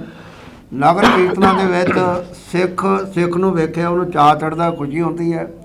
ਨਗਰ ਕੀਰਤਨਾਂ ਦੇ ਵਿੱਚ ਸਾਡਾ ਜਿਹੜਾ ਪੁਰਾਤਨ ਰਿਵਾਇਤ ਸੀ ਉਸ ਰਿਵਾਇਤ ਵਾਲੇ ਪਾਸੇ ਸਾਨੂੰ ਆਉਣਾ ਚਾਹੀਦਾ। ਅਸੀਂ ਸ਼ਬਦ ਗਾਇਨ ਕਰੀਏ। ਚੰਗੀ ਗੱਲ ਇਹ ਹੈ ਸ਼ਬਦ ਕੰਠ ਕੀਤਾ ਜਾਵੇ। ਜੇ ਅਸੀਂ ਮਹਾਰਾਜ ਜੀ ਦਾ ਪੁਰਬ ਮਨਾ ਰਹੇ ਹਾਂ ਤਾਂ ਜਿਹੜਾ ਹੈ ਘੱਟ ਤੋਂ ਘੱਟ ਇੱਕ ਸ਼ਬਦ ਅਸੀਂ ਇਹ ਸਮਝ ਲਈਏ ਬਈ ਇਸ ਨੂੰ ਕੰਠ ਕਰਨਾ ਹੈ ਔਰ ਇੱਕ ਸ਼ਬਦ ਦੇ ਵਿਚਾਰ ਦੇ ਨਾਲ ਅਸੀਂ ਜੁੜਨਾ ਹੈ। ਜੇ ਸਤਿਗੁਰੂ ਗੁਰੂ ਨਾਨਕ ਪਾਤਸ਼ਾਹ ਜੀ ਦਾ ਇੱਕ ਸ਼ਬਦ ਸੁਣ ਕੇ ਵਿਚਾਰ ਕੇ ਜੇ ਸੱਜਣ ਦਾ ਜੀਵਨ ਬਦਲ ਸਕਦਾ ਹੈ, ਤੇ ਜੇ ਅਸੀਂ ਇੱਕ ਸ਼ਬਦ ਧਿਆਨ ਦੇ ਨਾਲ ਸੁਣਾਂਗੇ ਸਮਝਾਂਗੇ ਤੇ ਸਾਡੇ ਜੀਵਨ ਵਿੱਚ ਵੀ ਕ੍ਰਾਂਤੀ ਆ ਸਕਦੀ ਹੈ। ਤਾਂ ਸ਼ਬਦ ਜਿਹੜਾ ਹੈ ਬਾਣੀ ਪੜ੍ਹਨੀ ਔਰ ਰਲ ਮਿਲ ਕੇ ਸਾਡਾ ਧਿਆਨ ਬਾਣੀ ਵੱਲ, ਕੀਰਤਨ ਵਾਲੇ ਪਾਸੇ ਔਰ ਨਗਰ ਕੀਰਤਨ ਜਿਹੜਾ ਹੈ ਚੱਲਣ ਉਹਨਾਂ ਵਾਲੇ ਪਾਸੇ ਹੋਣਾ ਚਾਹੀਦਾ, ਨਾ ਕਿ ਸਾਨੂੰ ਇਸ ਪਾਸੇ ਧਿਆਨ ਹੋਣਾ ਚਾਹੀਦਾ ਕਿ ਜਿਹੜਾ ਹੈ ਉਹ ਕਿਹੜੇ ਆਗੂ ਆ ਰਹੇ ਨੇ ਜਾਂ ਉਹਨਾਂ ਦਾ ਸਨਮਾਨ ਕਰਨਾ ਹੈ। ਇਹ ਸਨਮਾਨ ਜਿਹੜਾ ਹੈ ਉਹ ਗੁਰੂ ਨੇ ਬਖਸ਼ਣਾ ਹੈ। ਸਤਿਗੁਰੂ ਮਹਾਰਾਜ ਸਾਨੂੰ ਕਹਿੰਦੇ ਨੇ ਵੀ ਪ੍ਰਧਾਨ ਕੌਣ ਹੈ, ਮੁਖੀ ਕੌਣ ਹੈ। ਗੁਰੂ ਅਰਜਨ ਪਾਤਸ਼ਾਹ ਕਹਿੰਦੇ ਨੇ ਮਨ ਤਨ ਮੁਖ ਬੋਲੇ ਹਰ ਮੁਖੀ ਸਦਾ ਸਦਾ ਜਾਨੋ ਤੇ ਸੁਖੀ। ਜਿਹੜਾ ਮਨ ਕਰਕੇ ਤਨ ਕਰਕੇ ਮੁਖ ਦੇ ਨਾਲ ਹਰੀ ਬੋਲਦਾ ਉਹ ਮੁਖੀ ਹੈ, ਉਹ ਪ੍ਰਧਾਨ ਹੈ, ਤੇ ਉਹੀ ਜਿਹੜਾ ਹੈ ਸਦੀਵੀ ਸੁਖੀ ਹੈ। ਤਾਂ ਐਸ ਕਰਕੇ ਸਾਡੇ ਅੰਦਰ ਭਾਵਨਾਤਮਕ ਅਵਸਥਾ ਹੋਣੀ ਚਾਹੀਦੀ। ਅਸੀਂ ਭਾਵਨਾ ਦੇ ਨਾਲ ਜਿਹੜਾ ਹੈ ਨਗਰ ਕੀਰਤਨ ਕੱਢੀਏ ਔਰ ਨਗਰ ਕੀਰਤਨ ਭਾਵੇਂ ਛੋਟੇ ਹੋਣ ਔਰ ਜਿਹੜੇ ਅਸੀਂ ਬੈਂਡ ਵਗੈਰਾ ਅਸੀਂ ਅੱਗੋਂ ਲਾਉਂਦੇ ਹਾਂ ਉਹ ਚੰਗੀ ਗੱਲ ਹੈ। ਕੋਈ ਗੁਰਸਿੱਖ ਜਿਹੜੇ ਬੈਂਡ ਵਾਸਤੇ ਹੋਣ ਤਾਂ ਚੰਗੀ ਗੱਲ ਹੈ। ਤੇ ਜੇ ਅਸੀਂ ਇਸ ਤਰ੍ਹਾਂ ਜਿਵੇਂ ਵੀਰ ਹਰਜੀਤ ਸਿੰਘ ਨੇ ਦੱਸਿਆ ਕਿ ਇਸ ਤਰ੍ਹਾਂ ਜਿਹੜਾ ਨਸ਼ਾ ਕਰਨ ਵਾਲੇ ਜਿਹੜੇ ਆ ਉਹਨਾਂ ਨੂੰ ਅਸੀਂ ਲਾ ਦਿੰਦੇ ਆ, ਔਰ ਅਗਰ ਉਹ ਜਰਦਾ ਵਗੈਰਾ ਜਾਂ ਹੋਰ ਬੀੜੀਆਂ ਸਿਗਰਟਾਂ, ਮਤਲਬ ਕਹਿਣ ਦਾ ਭਾਵ ਹੈ ਇਹ ਵੀ ਨਹੀਂ ਹੋਣਾ ਸਿੱਖੀ ਚਾਹੀਦਾ। ਸਵਰੂਪ ਵਾਲੇ ਜਿਹੜੇ ਹਾਂ। ਬੱਚੇ ਨੇ ਉਹਨਾਂ- ਖਾਲਸਾਈ ਬਾਣੇ ਦੇ ਵਿੱਚ ਉਹ ਨਗਰ ਉਹ ਕੀਰਤਨ ਆਰਾਮ- ਦੀ ਅਗਵਾਈ ਕਰਨ ਦੇ ਵਿੱਚ ਉਹ ਮੋਹਰੀ ਅਗਵਾਈ- ਰੋਲ ਨਿਭਾ ਸਕਦੇ ਉਹ ਅਗਵਾਈ ਨੇ। ਕਰਨ। ਬਹੁਤ ਬਹੁਤ ਸ਼ੁਕਰੀਆ ਜੀ ਸਿੰਘ ਸਾਹਿਬ ਜੀ, ਉਹ ਅਗਵਾਈ ਕਰਨ ਤੇ ਧੰਨਵਾਦ ਜੀ। ਸੋ ਪਿਆਰੀ ਸੰਗਤ ਜੀ, ਸਿੰਘ ਸਾਹਿਬ ਨੇ ਸਾਨੂੰ ਬੜੇ ਅੱਛੇ ਢੰਗ ਨਾਲ ਦੱਸਿਆ ਵੀ ਸਾਨੂੰ ਗੁਰੂ ਦੇ ਸਿਧਾਂਤ ਨਾਲ ਜੁੜਨਾ ਚਾਹੀਦਾ ਹੈਗਾ। ਨਗਰ ਕੀਰਤਨ ਦੇ ਵਿੱਚ ਖਾਲਸਾਈ ਜਾਹੋ ਜਲਾਲ ਪੇਸ਼ ਕਰਨ ਦੇ ਲਈ ਸਾਨੂੰ ਖਾਲਸਾਈ ਪ੍ਰਦਰਸ਼ਨੀ, ਸਿੱਖ ਇਤਿਹਾਸ ਦੀ ਪ੍ਰਦਰਸ਼ਨੀਆਂ ਦਾ ਵੀ ਵੱਧ ਤੋਂ ਵੱਧ ਪ੍ਰਦਰਸ਼ਨ ਕਰਨਾ ਚਾਹੀਦਾ ਹੈ। ਆਪਣੇ ਸ਼ਹੀਦਾਂ ਦੇ ਤਸਵੀਰਾਂ ਦੇ ਰਾਹੀਂ, ਮਾਧਿਅਮ ਦੇ ਰਾਹੀਂ ਅਸੀਂ ਸੰਗਤਾਂ ਦੇ ਵਿੱਚ ਉਹ ਜਾਗਰਤੀ, ਉਹ ਚੇਤਨਾ ਜਿਹੜੀ ਉਹ ਲਿਆ ਸਕਦੇ ਹਾਂ। ਆਪਣੇ ਬੱਚਿਆਂ ਨੂੰ ਦੱਸ ਸਕਦੇ ਹਾਂ ਵੀ ਸਾਡੇ ਗੁਰੂ ਸਾਹਿਬ ਦੀਆਂ, ਸਾਡੇ ਸ਼ਹੀਦਾਂ ਦੀਆਂ ਕੁਰਬਾਨੀਆਂ ਕੀ ਸੀ। ਉਹਨਾਂ ਕੁਰਬਾਨੀਆਂ ਤੋਂ ਸੇਧ ਲੈ ਕੇ ਹੀ ਅਸੀਂ ਖਾਲਸਾ ਪੰਥ ਦੀ ਚੜ੍ਹਦੀ ਕਲਾ ਜਿਹੜੀ ਹੈ ਉਹ ਹੋਰ ਕਰ ਸਕਾਂਗੇ। ਸੋ ਮੈਂ ਵੀਰ ਜੀ ਅੰਮ੍ਰਿਤਪਾਲ ਸਿੰਘ ਜੀ ਨੂੰ ਬੇਨਤੀ ਕਰਾਂਗਾ ਕਿ ਖਾਲਸਾਈ ਸ਼ਾਨ ਦੇ ਪ੍ਰਤੀਕ ਜਿਹੜੇ ਨਗਰ ਕੀਰਤਨ ਨੇ, ਉਹ ਸਿੱਖ ਕੌਮ ਲਈ ਇੱਕ ਬੜੀ ਵੱਡੀ ਗੱਲ ਹੈ। ਉਹ ਤੋਂ ਖਾਲਸੇ ਦਾ ਨਿਆਰਾਪਨ ਝਲਕਦਾ ਨਗਰ ਕੀਰਤਨ ਦੇ ਵਿੱਚ। ਵਿਦੇਸ਼ਾਂ ਵਿੱਚ ਵੀ ਮੈਂ ਨਗਰ ਕੀਰਤਨ ਦੇਖੇ ਨੇ, ਪੂਰੇ ਜਾਹੋ ਜਲਾਲ ਨਾਲ ਆਯੋਜਨ ਕੀਤਾ ਜਾਂਦਾ ਜੀ ਉਹਨਾਂ ਦਾ। ਔਰ ਖਾਸ ਕਰਕੇ ਵਿਦੇਸ਼ਾਂ ਦੇ ਵਿੱਚ ਮੈਂ ਦੇਖਿਆ ਵੱਖਰੀਆਂ ਵੱਖਰੀਆਂ ਜਿਹੜੀਆਂ ਕਮਿਊਨਿਟੀਜ਼ ਨੇ, ਵੱਖਰੇ ਵੱਖਰੇ ਧਰਮ ਦੇ ਲੋਕ ਨੇ, ਚਾਹੇ ਉਹ ਕਿਸੇ ਦਾ ਮੈਂ ਕੀ ਨਾਂ ਲੈਣਾ, ਕ੍ਰਿਸਚਨੈਲਿਟੀ ਵੀ ਹੈ, ਹਿੰਦੂ ਵੀ ਹੈ, ਮੁਹੰਮਦਨ ਵੀ ਨੇ, ਉਹਨਾਂ ਦੇ ਜਿਹੜੇ ਲੋਕ ਨੇ ਉਹ ਵੀ ਬੜੀ ਸ਼ਰਧਾ ਭਾਵਨਾ ਦੇ ਨਾਲ ਨਗਰ ਕੀਰਤਨਾਂ ਦੇ ਵਿੱਚ ਸ਼ਿਰਕਤ ਕਰਦੇ ਨੇ। ਇਹਦੇ ਨਾਲ ਭਾਈਚਾਰਕ ਸਾਂਝ ਵੀ ਮਜ਼ਬੂਤ ਹੁੰਦੀ ਹੈ। ਤੁਸੀਂ ਪਿੱਛੇ ਜੇ ਨਗਰ ਕੀਰਤਨ ਦੇ ਵਿੱਚ ਮੈਂ ਦੇਖਿਆ ਆਪ ਜੀ ਨੇ ਸ਼ਿਰਕਤ ਕੀਤੀ ਹੈ, ਮੈਨੂੰ ਬੜਾ ਅੱਛਾ ਲੱਗਿਆ। ਉਹਦੇ ਵਿੱਚ ਤੁਸੀਂ ਸੰਗਤਾਂ ਦੇ ਨਾਲ ਵਿਚਾਰ ਵਟਾਂਦਰਾ ਕਰ ਰਹੇ ਸੀ ਬਈ ਦੂਜੀ ਕਮਿਊਨਿਟੀਆਂ ਦਾ ਸਾਡੇ ਨਗਰ ਕੀਰਤਨ ਪ੍ਰਤੀ ਕੀ ਨਜ਼ਰੀਆ ਹੈ, ਕੀ ਸੋਚ ਹੈ, ਔਰ ਤੁਸੀਂ ਉਹ ਬੜੇ ਤਰਕ ਵਿਚਾਰ ਕੀਤੇ ਉਹਨਾਂ ਦੇ ਨਾਲ। ਉਹ ਸਾਨੂੰ ਦੱਸੋ ਸੰਗਤ ਨੂੰ, ਉਹਨਾਂ ਦੇ ਵਿੱਚ ਤੁਹਾਨੂੰ ਕੀ ਵਿਸ਼ੇਸ਼ ਲੱਭਿਆ ਕਿ ਤੁਸੀਂ ਜਿਹੜਾ ਅੱਜ ਸਾਡੇ ਵਿੱਚ ਉਹ ਉਜਾਗਰ ਕਰੋ ਵੀ ਵਾਕਈ ਹੀ ਦੂਜੀਆਂ ਕਮਿਊਨਿਟੀਆਂ ਪ੍ਰਤੀ ਨਗਰ ਕੀਰਤਨਾਂ ਦਾ ਕੀ ਨਜ਼ਰੀਆ। ਦੇਖੋ, ਮੈਂ ਤੇ ਹਰਜੀਤ ਸਿੰਘ ਵੀ ਜੀ ਅਕਸਰ ਇਹ ਗੱਲ ਕਰਦੇ ਰਹਿੰਦੇ ਸੀ, ਅਸੀਂ ਬਚਪਨ ਤੋਂ ਨਗਰ ਕੀਰਤਨ ਦੇਖਦੇ ਆ ਰਹੇ ਹਾਂ। ਪਿਛਲੇ ਕੁਝ ਸਮੇਂ ਤੋਂ ਜਿਸ ਤਰ੍ਹਾਂ ਦੀ ਨੁਹਾਰ ਨਗਰ ਕੀਰਤਨ ਦੀ ਬਦਲੀ ਹੈ ਜੀ, ਤੇ ਸਾਨੂੰ ਮਹਿਸੂਸ ਹੋਇਆ ਵੀ ਇੱਥੇ ਜਿੰਨਾ ਕੁ ਆਊਟਪੁੱਟ ਨਿਕਲਣੀ ਚਾਹੀਦੀ ਸੀ ਉਨੀ ਨਹੀਂ ਨਿਕਲ ਰਹੀ। ਇਹ ਸਾਡੇ ਆਪਸੀ ਵਿਚਾਰ ਸਨ। ਅਸੀਂ ਫਿਰ ਸੰਗਤ ਕੋਲੋਂ ਨਗਰ ਕੀਰਤਨ ਵਾਲੇ ਦਿਨ ਜਿਵੇਂ ਦੱਸਿਆ, ਅਸੀਂ ਸੰਗਤ ਕੋਲ ਗਏ, ਬਕਾਇਦਾ ਸਾਡੇ ਕੋਲ ਮਾਈਕ ਸੀ, ਤੁਸੀਂ YouTube ਤੇ ਦੇਖਿਆ ਵੀ ਹੋਣਾ। ਇਹ ਸੰਗਤ ਦੇ ਵਿਚਾਰ ਲਏ ਵੀ ਸੰਗਤ ਨਗਰ ਕੀਰਤਨਾਂ ਬਾਰੇ ਕੀ ਰਾਏ ਰੱਖਦੀ ਹੈ। ਬੜੇ ਅੱਛੇ ਵਿਚਾਰ ਸੰਗਤ ਦੇ ਆਏ। ਦੋ ਤਿੰਨ ਵਿਚਾਰ ਜਿਹੜੇ ਮੈਂ ਤੁਹਾਨੂੰ ਦੱਸਣੇ ਚਾਹਣਾ ਉੱਭਰ ਕੇ ਸਾਹਮਣੇ ਆਏ। ਇੱਕ ਤਾਂ ਜਿਹੜਾ ਜ਼ਿਆਦਾਤਰ ਲੋਕ ਸੰਗਤ ਸੀ ਉਹਨਾਂ ਦਾ ਇਹ ਕਹਿਣਾ ਸੀ ਵੀ ਇਹਨਾਂ ਨਗਰ ਕੀਰਤਨਾਂ ਦੇ ਨਾਲ ਸਾਡੇ ਬੱਚਿਆਂ ਨੂੰ ਸਾਡੇ ਪਿਛੋਕੜ ਦਾ, ਇਤਿਹਾਸ ਦਾ ਪਤਾ ਲੱਗਦਾ, ਬੱਚਿਆਂ ਤੋਂ ਉਤਸ਼ਾਹ ਆਉਂਦਾ। ਇਹ ਗੱਲ ਬਿਲਕੁਲ ਠੀਕ ਹੈ। ਉਸ ਤੋਂ ਬਾਅਦ ਤੁਸੀਂ ਦੇਖਿਆ ਹੋਣਾ, ਅਸੀਂ ਇੱਕ ਸਟਾਲ 'ਤੇ ਗਏ, ਉੱਥੇ ਇੱਕ ਹਿੰਦੂ ਜੈਂਟਲਮੈਨ ਬਾਊਜੀ ਖੜ੍ਹੇ ਸੀ, ਨਾਲ ਉਹਨਾਂ ਦੇ ਬੱਚੇ ਖੜ੍ਹੇ ਸੀ, ਬੜੇ ਸ਼ਰਧਾ ਦੇ ਨਾਲ ਉਹ ਲੰਗਰ ਵਰਤਾ ਰਹੇ ਸੀ। ਅਤੇ ਮੈਂ ਉਹਨਾਂ ਨੂੰ ਪੁੱਛਿਆ ਵੀ ਤੁਸੀਂ ਇਹ ਕੀ ਮਤਲਬ ਹੈ, ਕਿੱਦਾਂ ਹੈ। ਉਹਨਾਂ ਨੇ ਕਿਹਾ ਦੇਖੋ ਜੀ, ਅਸੀਂ ਹਰ ਸਾਲ ਇੱਥੇ ਨਗਰ ਕੀਰਤਨ ਨਿਕਲਦਾ ਅਤੇ ਅਸੀਂ ਇੱਥੇ ਹਰ ਸਾਲ ਸਟਾਲ ਲਗਾਉਂਦੇ ਹਾਂ। ਮੇਰੇ ਬੱਚੇ ਛੋਟੇ ਛੋਟੇ ਨੇ, ਇਹ ਵੀ ਮੇਰੇ ਨਾਲ ਸੇਵਾ ਕਰਦੇ ਨੇ, ਅਤੇ ਮੈਂ ਇਹਨੂੰ ਉੱਥੋਂ ਹੀ ਸਿੱਟਾ ਕੱਢਿਆ ਵੀ ਇਹ ਜਿਹੜੇ ਨਗਰ ਕੀਰਤਨ ਨੇ ਸਾਡੇ ਭਾਈਚਾਰਕ ਸੰਦੇਸ਼ ਵੀ ਦਿੰਦੇ ਨੇ। ਅਤੇ ਮੈਨੂੰ ਬੜੀ ਖੁਸ਼ੀ ਹੋਈ ਵੀ ਦੇਖੋ ਇਸ ਨਗਰ ਕੀਰਤਨ ਵਿੱਚ ਜਾਣ ਤੋਂ ਪਹਿਲਾਂ ਮੇਰੇ ਵਿਚਾਰ ਕੁਝ ਹੋਰ ਸਨ, ਲੇਕਿਨ ਜਦੋਂ ਮੈਂ ਸੰਗਤ ਦੇ ਨਾਲ ਰੂਬਰੂ ਹੋਇਆ, ਗੱਲਬਾਤ ਕੀਤੀ, ਅਤੇ ਮੇਰੇ ਵਿਚਾਰਾਂ ਵਿੱਚ ਵੀ ਚੇਂਜ ਆਈ। ਦੋ ਗੱਲਾਂ ਸਾਹਮਣੇ ਆਈਆਂ। ਇੱਕ ਤਾਂ ਬਾਊ ਜੀ ਨੇ ਦੱਸਿਆ ਵੀ ਇਹਦੇ 'ਚ ਮੈਂ ਦੇਖਿਆ ਵੀ ਭਾਈਚਾਰਕ ਸਾਂਝ ਪੈਦਾ ਹੋ ਰਹੀ, ਜਿਹੜਾ ਬੜਾ ਅੱਛਾ ਸਾਈਨ ਹੈ, ਕਿਉਂਕਿ ਅਸੀਂ ਜਿਹੋ ਜਿਹੇ ਹਾਲਾਤ ਸਾਡੇ ਦੇਸ਼ ਦੇ ਮੁਲਕ ਦੇ ਪੈਦਾ ਹੋ ਰਹੇ ਨੇ, ਅਤੇ ਇਹੋ ਜਿਹੇ ਨਗਰ ਕੀਰਤਨ ਹੁੰਦੇ ਅਤੇ ਅਲੱਗ-ਅਲੱਗ ਕਮਿਊਨਿਟੀ ਦੇ ਲੋਕ ਉਹਦੇ ਵਿੱਚ ਆਪਣੀ ਸ਼ਿਰਕਤ ਕਰਦੇ ਨੇ ਐਜ਼ ਏ ਸੰਗਤੀ ਰੂਪ ਵਿੱਚ, ਅਤੇ ਸਾਡੇ ਪਿਆਰ ਭਾਵਨਾ ਵੱਧਦੀ ਹੈ। ਬੜਾ ਅੱਛਾ ਪੁਆਇੰਟ ਹੈ। ਸੈਕਿੰਡਲੀ, ਜਿਹੜਾ ਜ਼ਿਆਦਾਤਰ ਲੋਕਾਂ ਨੇ ਆਪਣੇ ਬੱਚਿਆਂ ਵਾਸਤੇ ਕਿਹਾ ਵੀ ਜਿਹੜੇ ਨਗਰ ਕੀਰਤਨ ਨੇ ਸਾਡੇ ਬੱਚਿਆਂ ਨੂੰ ਇਤਿਹਾਸ ਬਾਰੇ ਪਤਾ ਲੱਗਦਾ ਜਾਂ ਉਤਸ਼ਾਹਤ ਹੁੰਦੇ ਨੇ। ਠੀਕ ਹੈ ਗੱਲਾਂ, ਪਰ ਜਿਹੜੀ ਚੀਜ਼ ਮੈਂ ਸੰਗਤ ਕੋਲੋਂ ਜਾਣਨੀ ਚਾਹੁੰਦਾ ਸੀ ਉਹ ਇਹ ਸੀ ਵੀ ਨਗਰ ਕੀਰਤਨਾਂ ਦੇ ਵਿੱਚ ਜਿਹੜਾ ਬੇਫਜ਼ੂਲ ਖਰਚ ਹੋ ਰਿਹਾ ਹੈ, ਲੰਗਰ ਦੇ ਰੂਪ ਵਿੱਚ, ਲਾਈਟਾਂ ਦੇ ਰੂਪ ਵਿੱਚ, ਹਾਥੀ ਘੋੜਿਆਂ ਦੇ ਰੂਪ ਵਿੱਚ, ਵੀ ਸੰਗਤ ਉਹਦੇ ਬਾਰੇ ਕੀ ਕਹਿੰਦੀ ਹੈ, ਕੀ ਵਿਚਾਰ ਦਿੰਦੀ ਹੈ। ਉਹੋ ਜਿਹਾ ਕੋਈ ਉਸਾਰੂ ਵਿਚਾਰ ਸਾਡੇ ਸਾਹਮਣੇ ਨਹੀਂ ਆਇਆ। ਜ਼ਿਆਦਾਤਰ ਸੰਗਤ ਦਾ ਜਿਹੜਾ ਦਾਇਰਾ ਸੀ ਜਾਂ ਸੋਚ ਸੀ ਉਹ ਇੱਥੋਂ ਤੱਕ ਸੀ ਵੀ ਸਾਡੇ ਨਾਲ ਧਰਮ ਪ੍ਰਚਾਰ ਵੱਧਦਾ। ਇਹ ਗੱਲ ਹੈ ਵੀ ਠੀਕ ਹੈ। ਹੁਣ ਕੀ ਮਕਸਦ ਕੀ ਸੀ ਸਾਡਾ ਲੋਕਾਂ ਜਾਣ ਦਾ ਜਾਂ ਸਾਡੀ ਸੋਚ ਇਹ ਹੈ ਵੀ ਨਗਰ ਕੀਰਤਨ ਦੇ ਵਿੱਚ ਜਿੰਨਾ ਖਰਚਾ ਹੁੰਦਾ ਹੈ ਉਹ ਹੋਣਾ ਹੀ ਹੈ। ਕਮ ਸੇ ਕਮ ਗੁਰਦੁਆਰਾ ਪ੍ਰਬੰਧਕ ਕਮੇਟੀਆਂ ਗੁਰੂ ਸਾਹਿਬ ਦੇ ਨਗਰ ਕੀਰਤਨ ਤੋਂ ਜਾਂ ਗੁਰਪੁਰਬ ਤੋਂ 10 ਜਾਂ 15 ਦਿਨ ਪਹਿਲੇ ਪ੍ਰਭਾਤ ਫੇਰੀ ਸ਼ੁਰੂ ਹੋ ਜਾਂਦੀ ਹੈ। ਉਹਦੀ ਇੱਕ ਟੀਚਾ ਰੱਖਣ, ਜੋ ਮੈਂ ਸੋਚਦਾ ਇੱਕ ਟੀਚਾ ਮਿੱਥ ਦੇਣ ਵੀ ਇਸ ਨਗਰ ਕੀਰਤਨ ਤੋਂ ਜਿੰਨੀ ਆਮਦਨ ਹੋਏਗੀ ਉਹਦਾ ਅਸੀਂ ਅੱਧਾ ਹਿੱਸਾ ਕਿਸੇ ਲੋੜਵੰਦ ਜਗ੍ਹਾ ਤੇ ਵਰਤਾਂਗੇ। ਜਿਵੇਂ ਕਿਸਾਨ ਪਿਛਲੇ ਸਮੇਂ 'ਚ ਖੁਦਕੁਸ਼ੀਆਂ ਕਰ ਰਹੇ ਸੀ, ਜਾਂ ਕਿਸੇ ਗਰੀਬ ਦਾ ਇਲਾਜ ਕਰਾਉਣਾ ਹੈ, ਜਾਂ ਕਿਸੇ ਬੱਚੇ ਦੀ ਫੀਸ ਦੇਣੀ ਹੈ, ਮਤਲਬ ਕਮ ਸੇ ਕਮ ਉਸ ਮਾਇਆ ਨੂੰ ਚੰਗੇ ਪਾਸੇ ਲੈ ਕੇ ਜਾਈਏ, ਖਾਲੀ ਵਾਹਵਾ ਖੱਟਣ ਵਾਸਤੇ ਲੰਗਰਾਂ ਦੇ ਵਿੱਚ ਜਾਂ ਉਸ ਪਾਸੇ ਮਾਇਆ ਨੂੰ ਨਾ ਵਰਤੀਏ। ਔਰ ਮੈਂ ਸਮਝਦਾ ਵੀ ਅਗਰ ਸੰਗਤ ਦੇ ਵਿੱਚ ਅਸੀਂ ਇਹੋ ਜਿਹੀ ਅਨਾਉਂਸਮੈਂਟ ਕਰਾਂਗੇ ਵੀ ਇਸ ਨਗਰ ਕੀਰਤਨ ਦੇ ਵਿੱਚੋਂ ਜਿੰਨੀ ਸਾਨੂੰ ਮਾਇਆ ਪ੍ਰਾਪਤ ਹੋ ਰਹੀ ਹੈ, ਅਸੀਂ ਉਹਦੇ 'ਚੋਂ ਅੱਧੀ ਮਾਇਆ ਚੰਗੇ ਕਾਰਜਾਂ ਵਾਸਤੇ ਲਾਵਾਂਗੇ, ਤੇ ਮੈਨੂੰ ਲੱਗਦਾ ਸੰਗਤ ਸ਼ਾਇਦ ਜ਼ਿਆਦਾ ਮਾਇਆ ਵੀ ਦੇਵੇ ਸਾਨੂੰ। ਵੀਰ ਜੀ ਬੜੀ ਤੁਸੀਂ ਸਿਆਣੀ ਗੱਲ ਕਹੀ ਹੈ ਜੀ।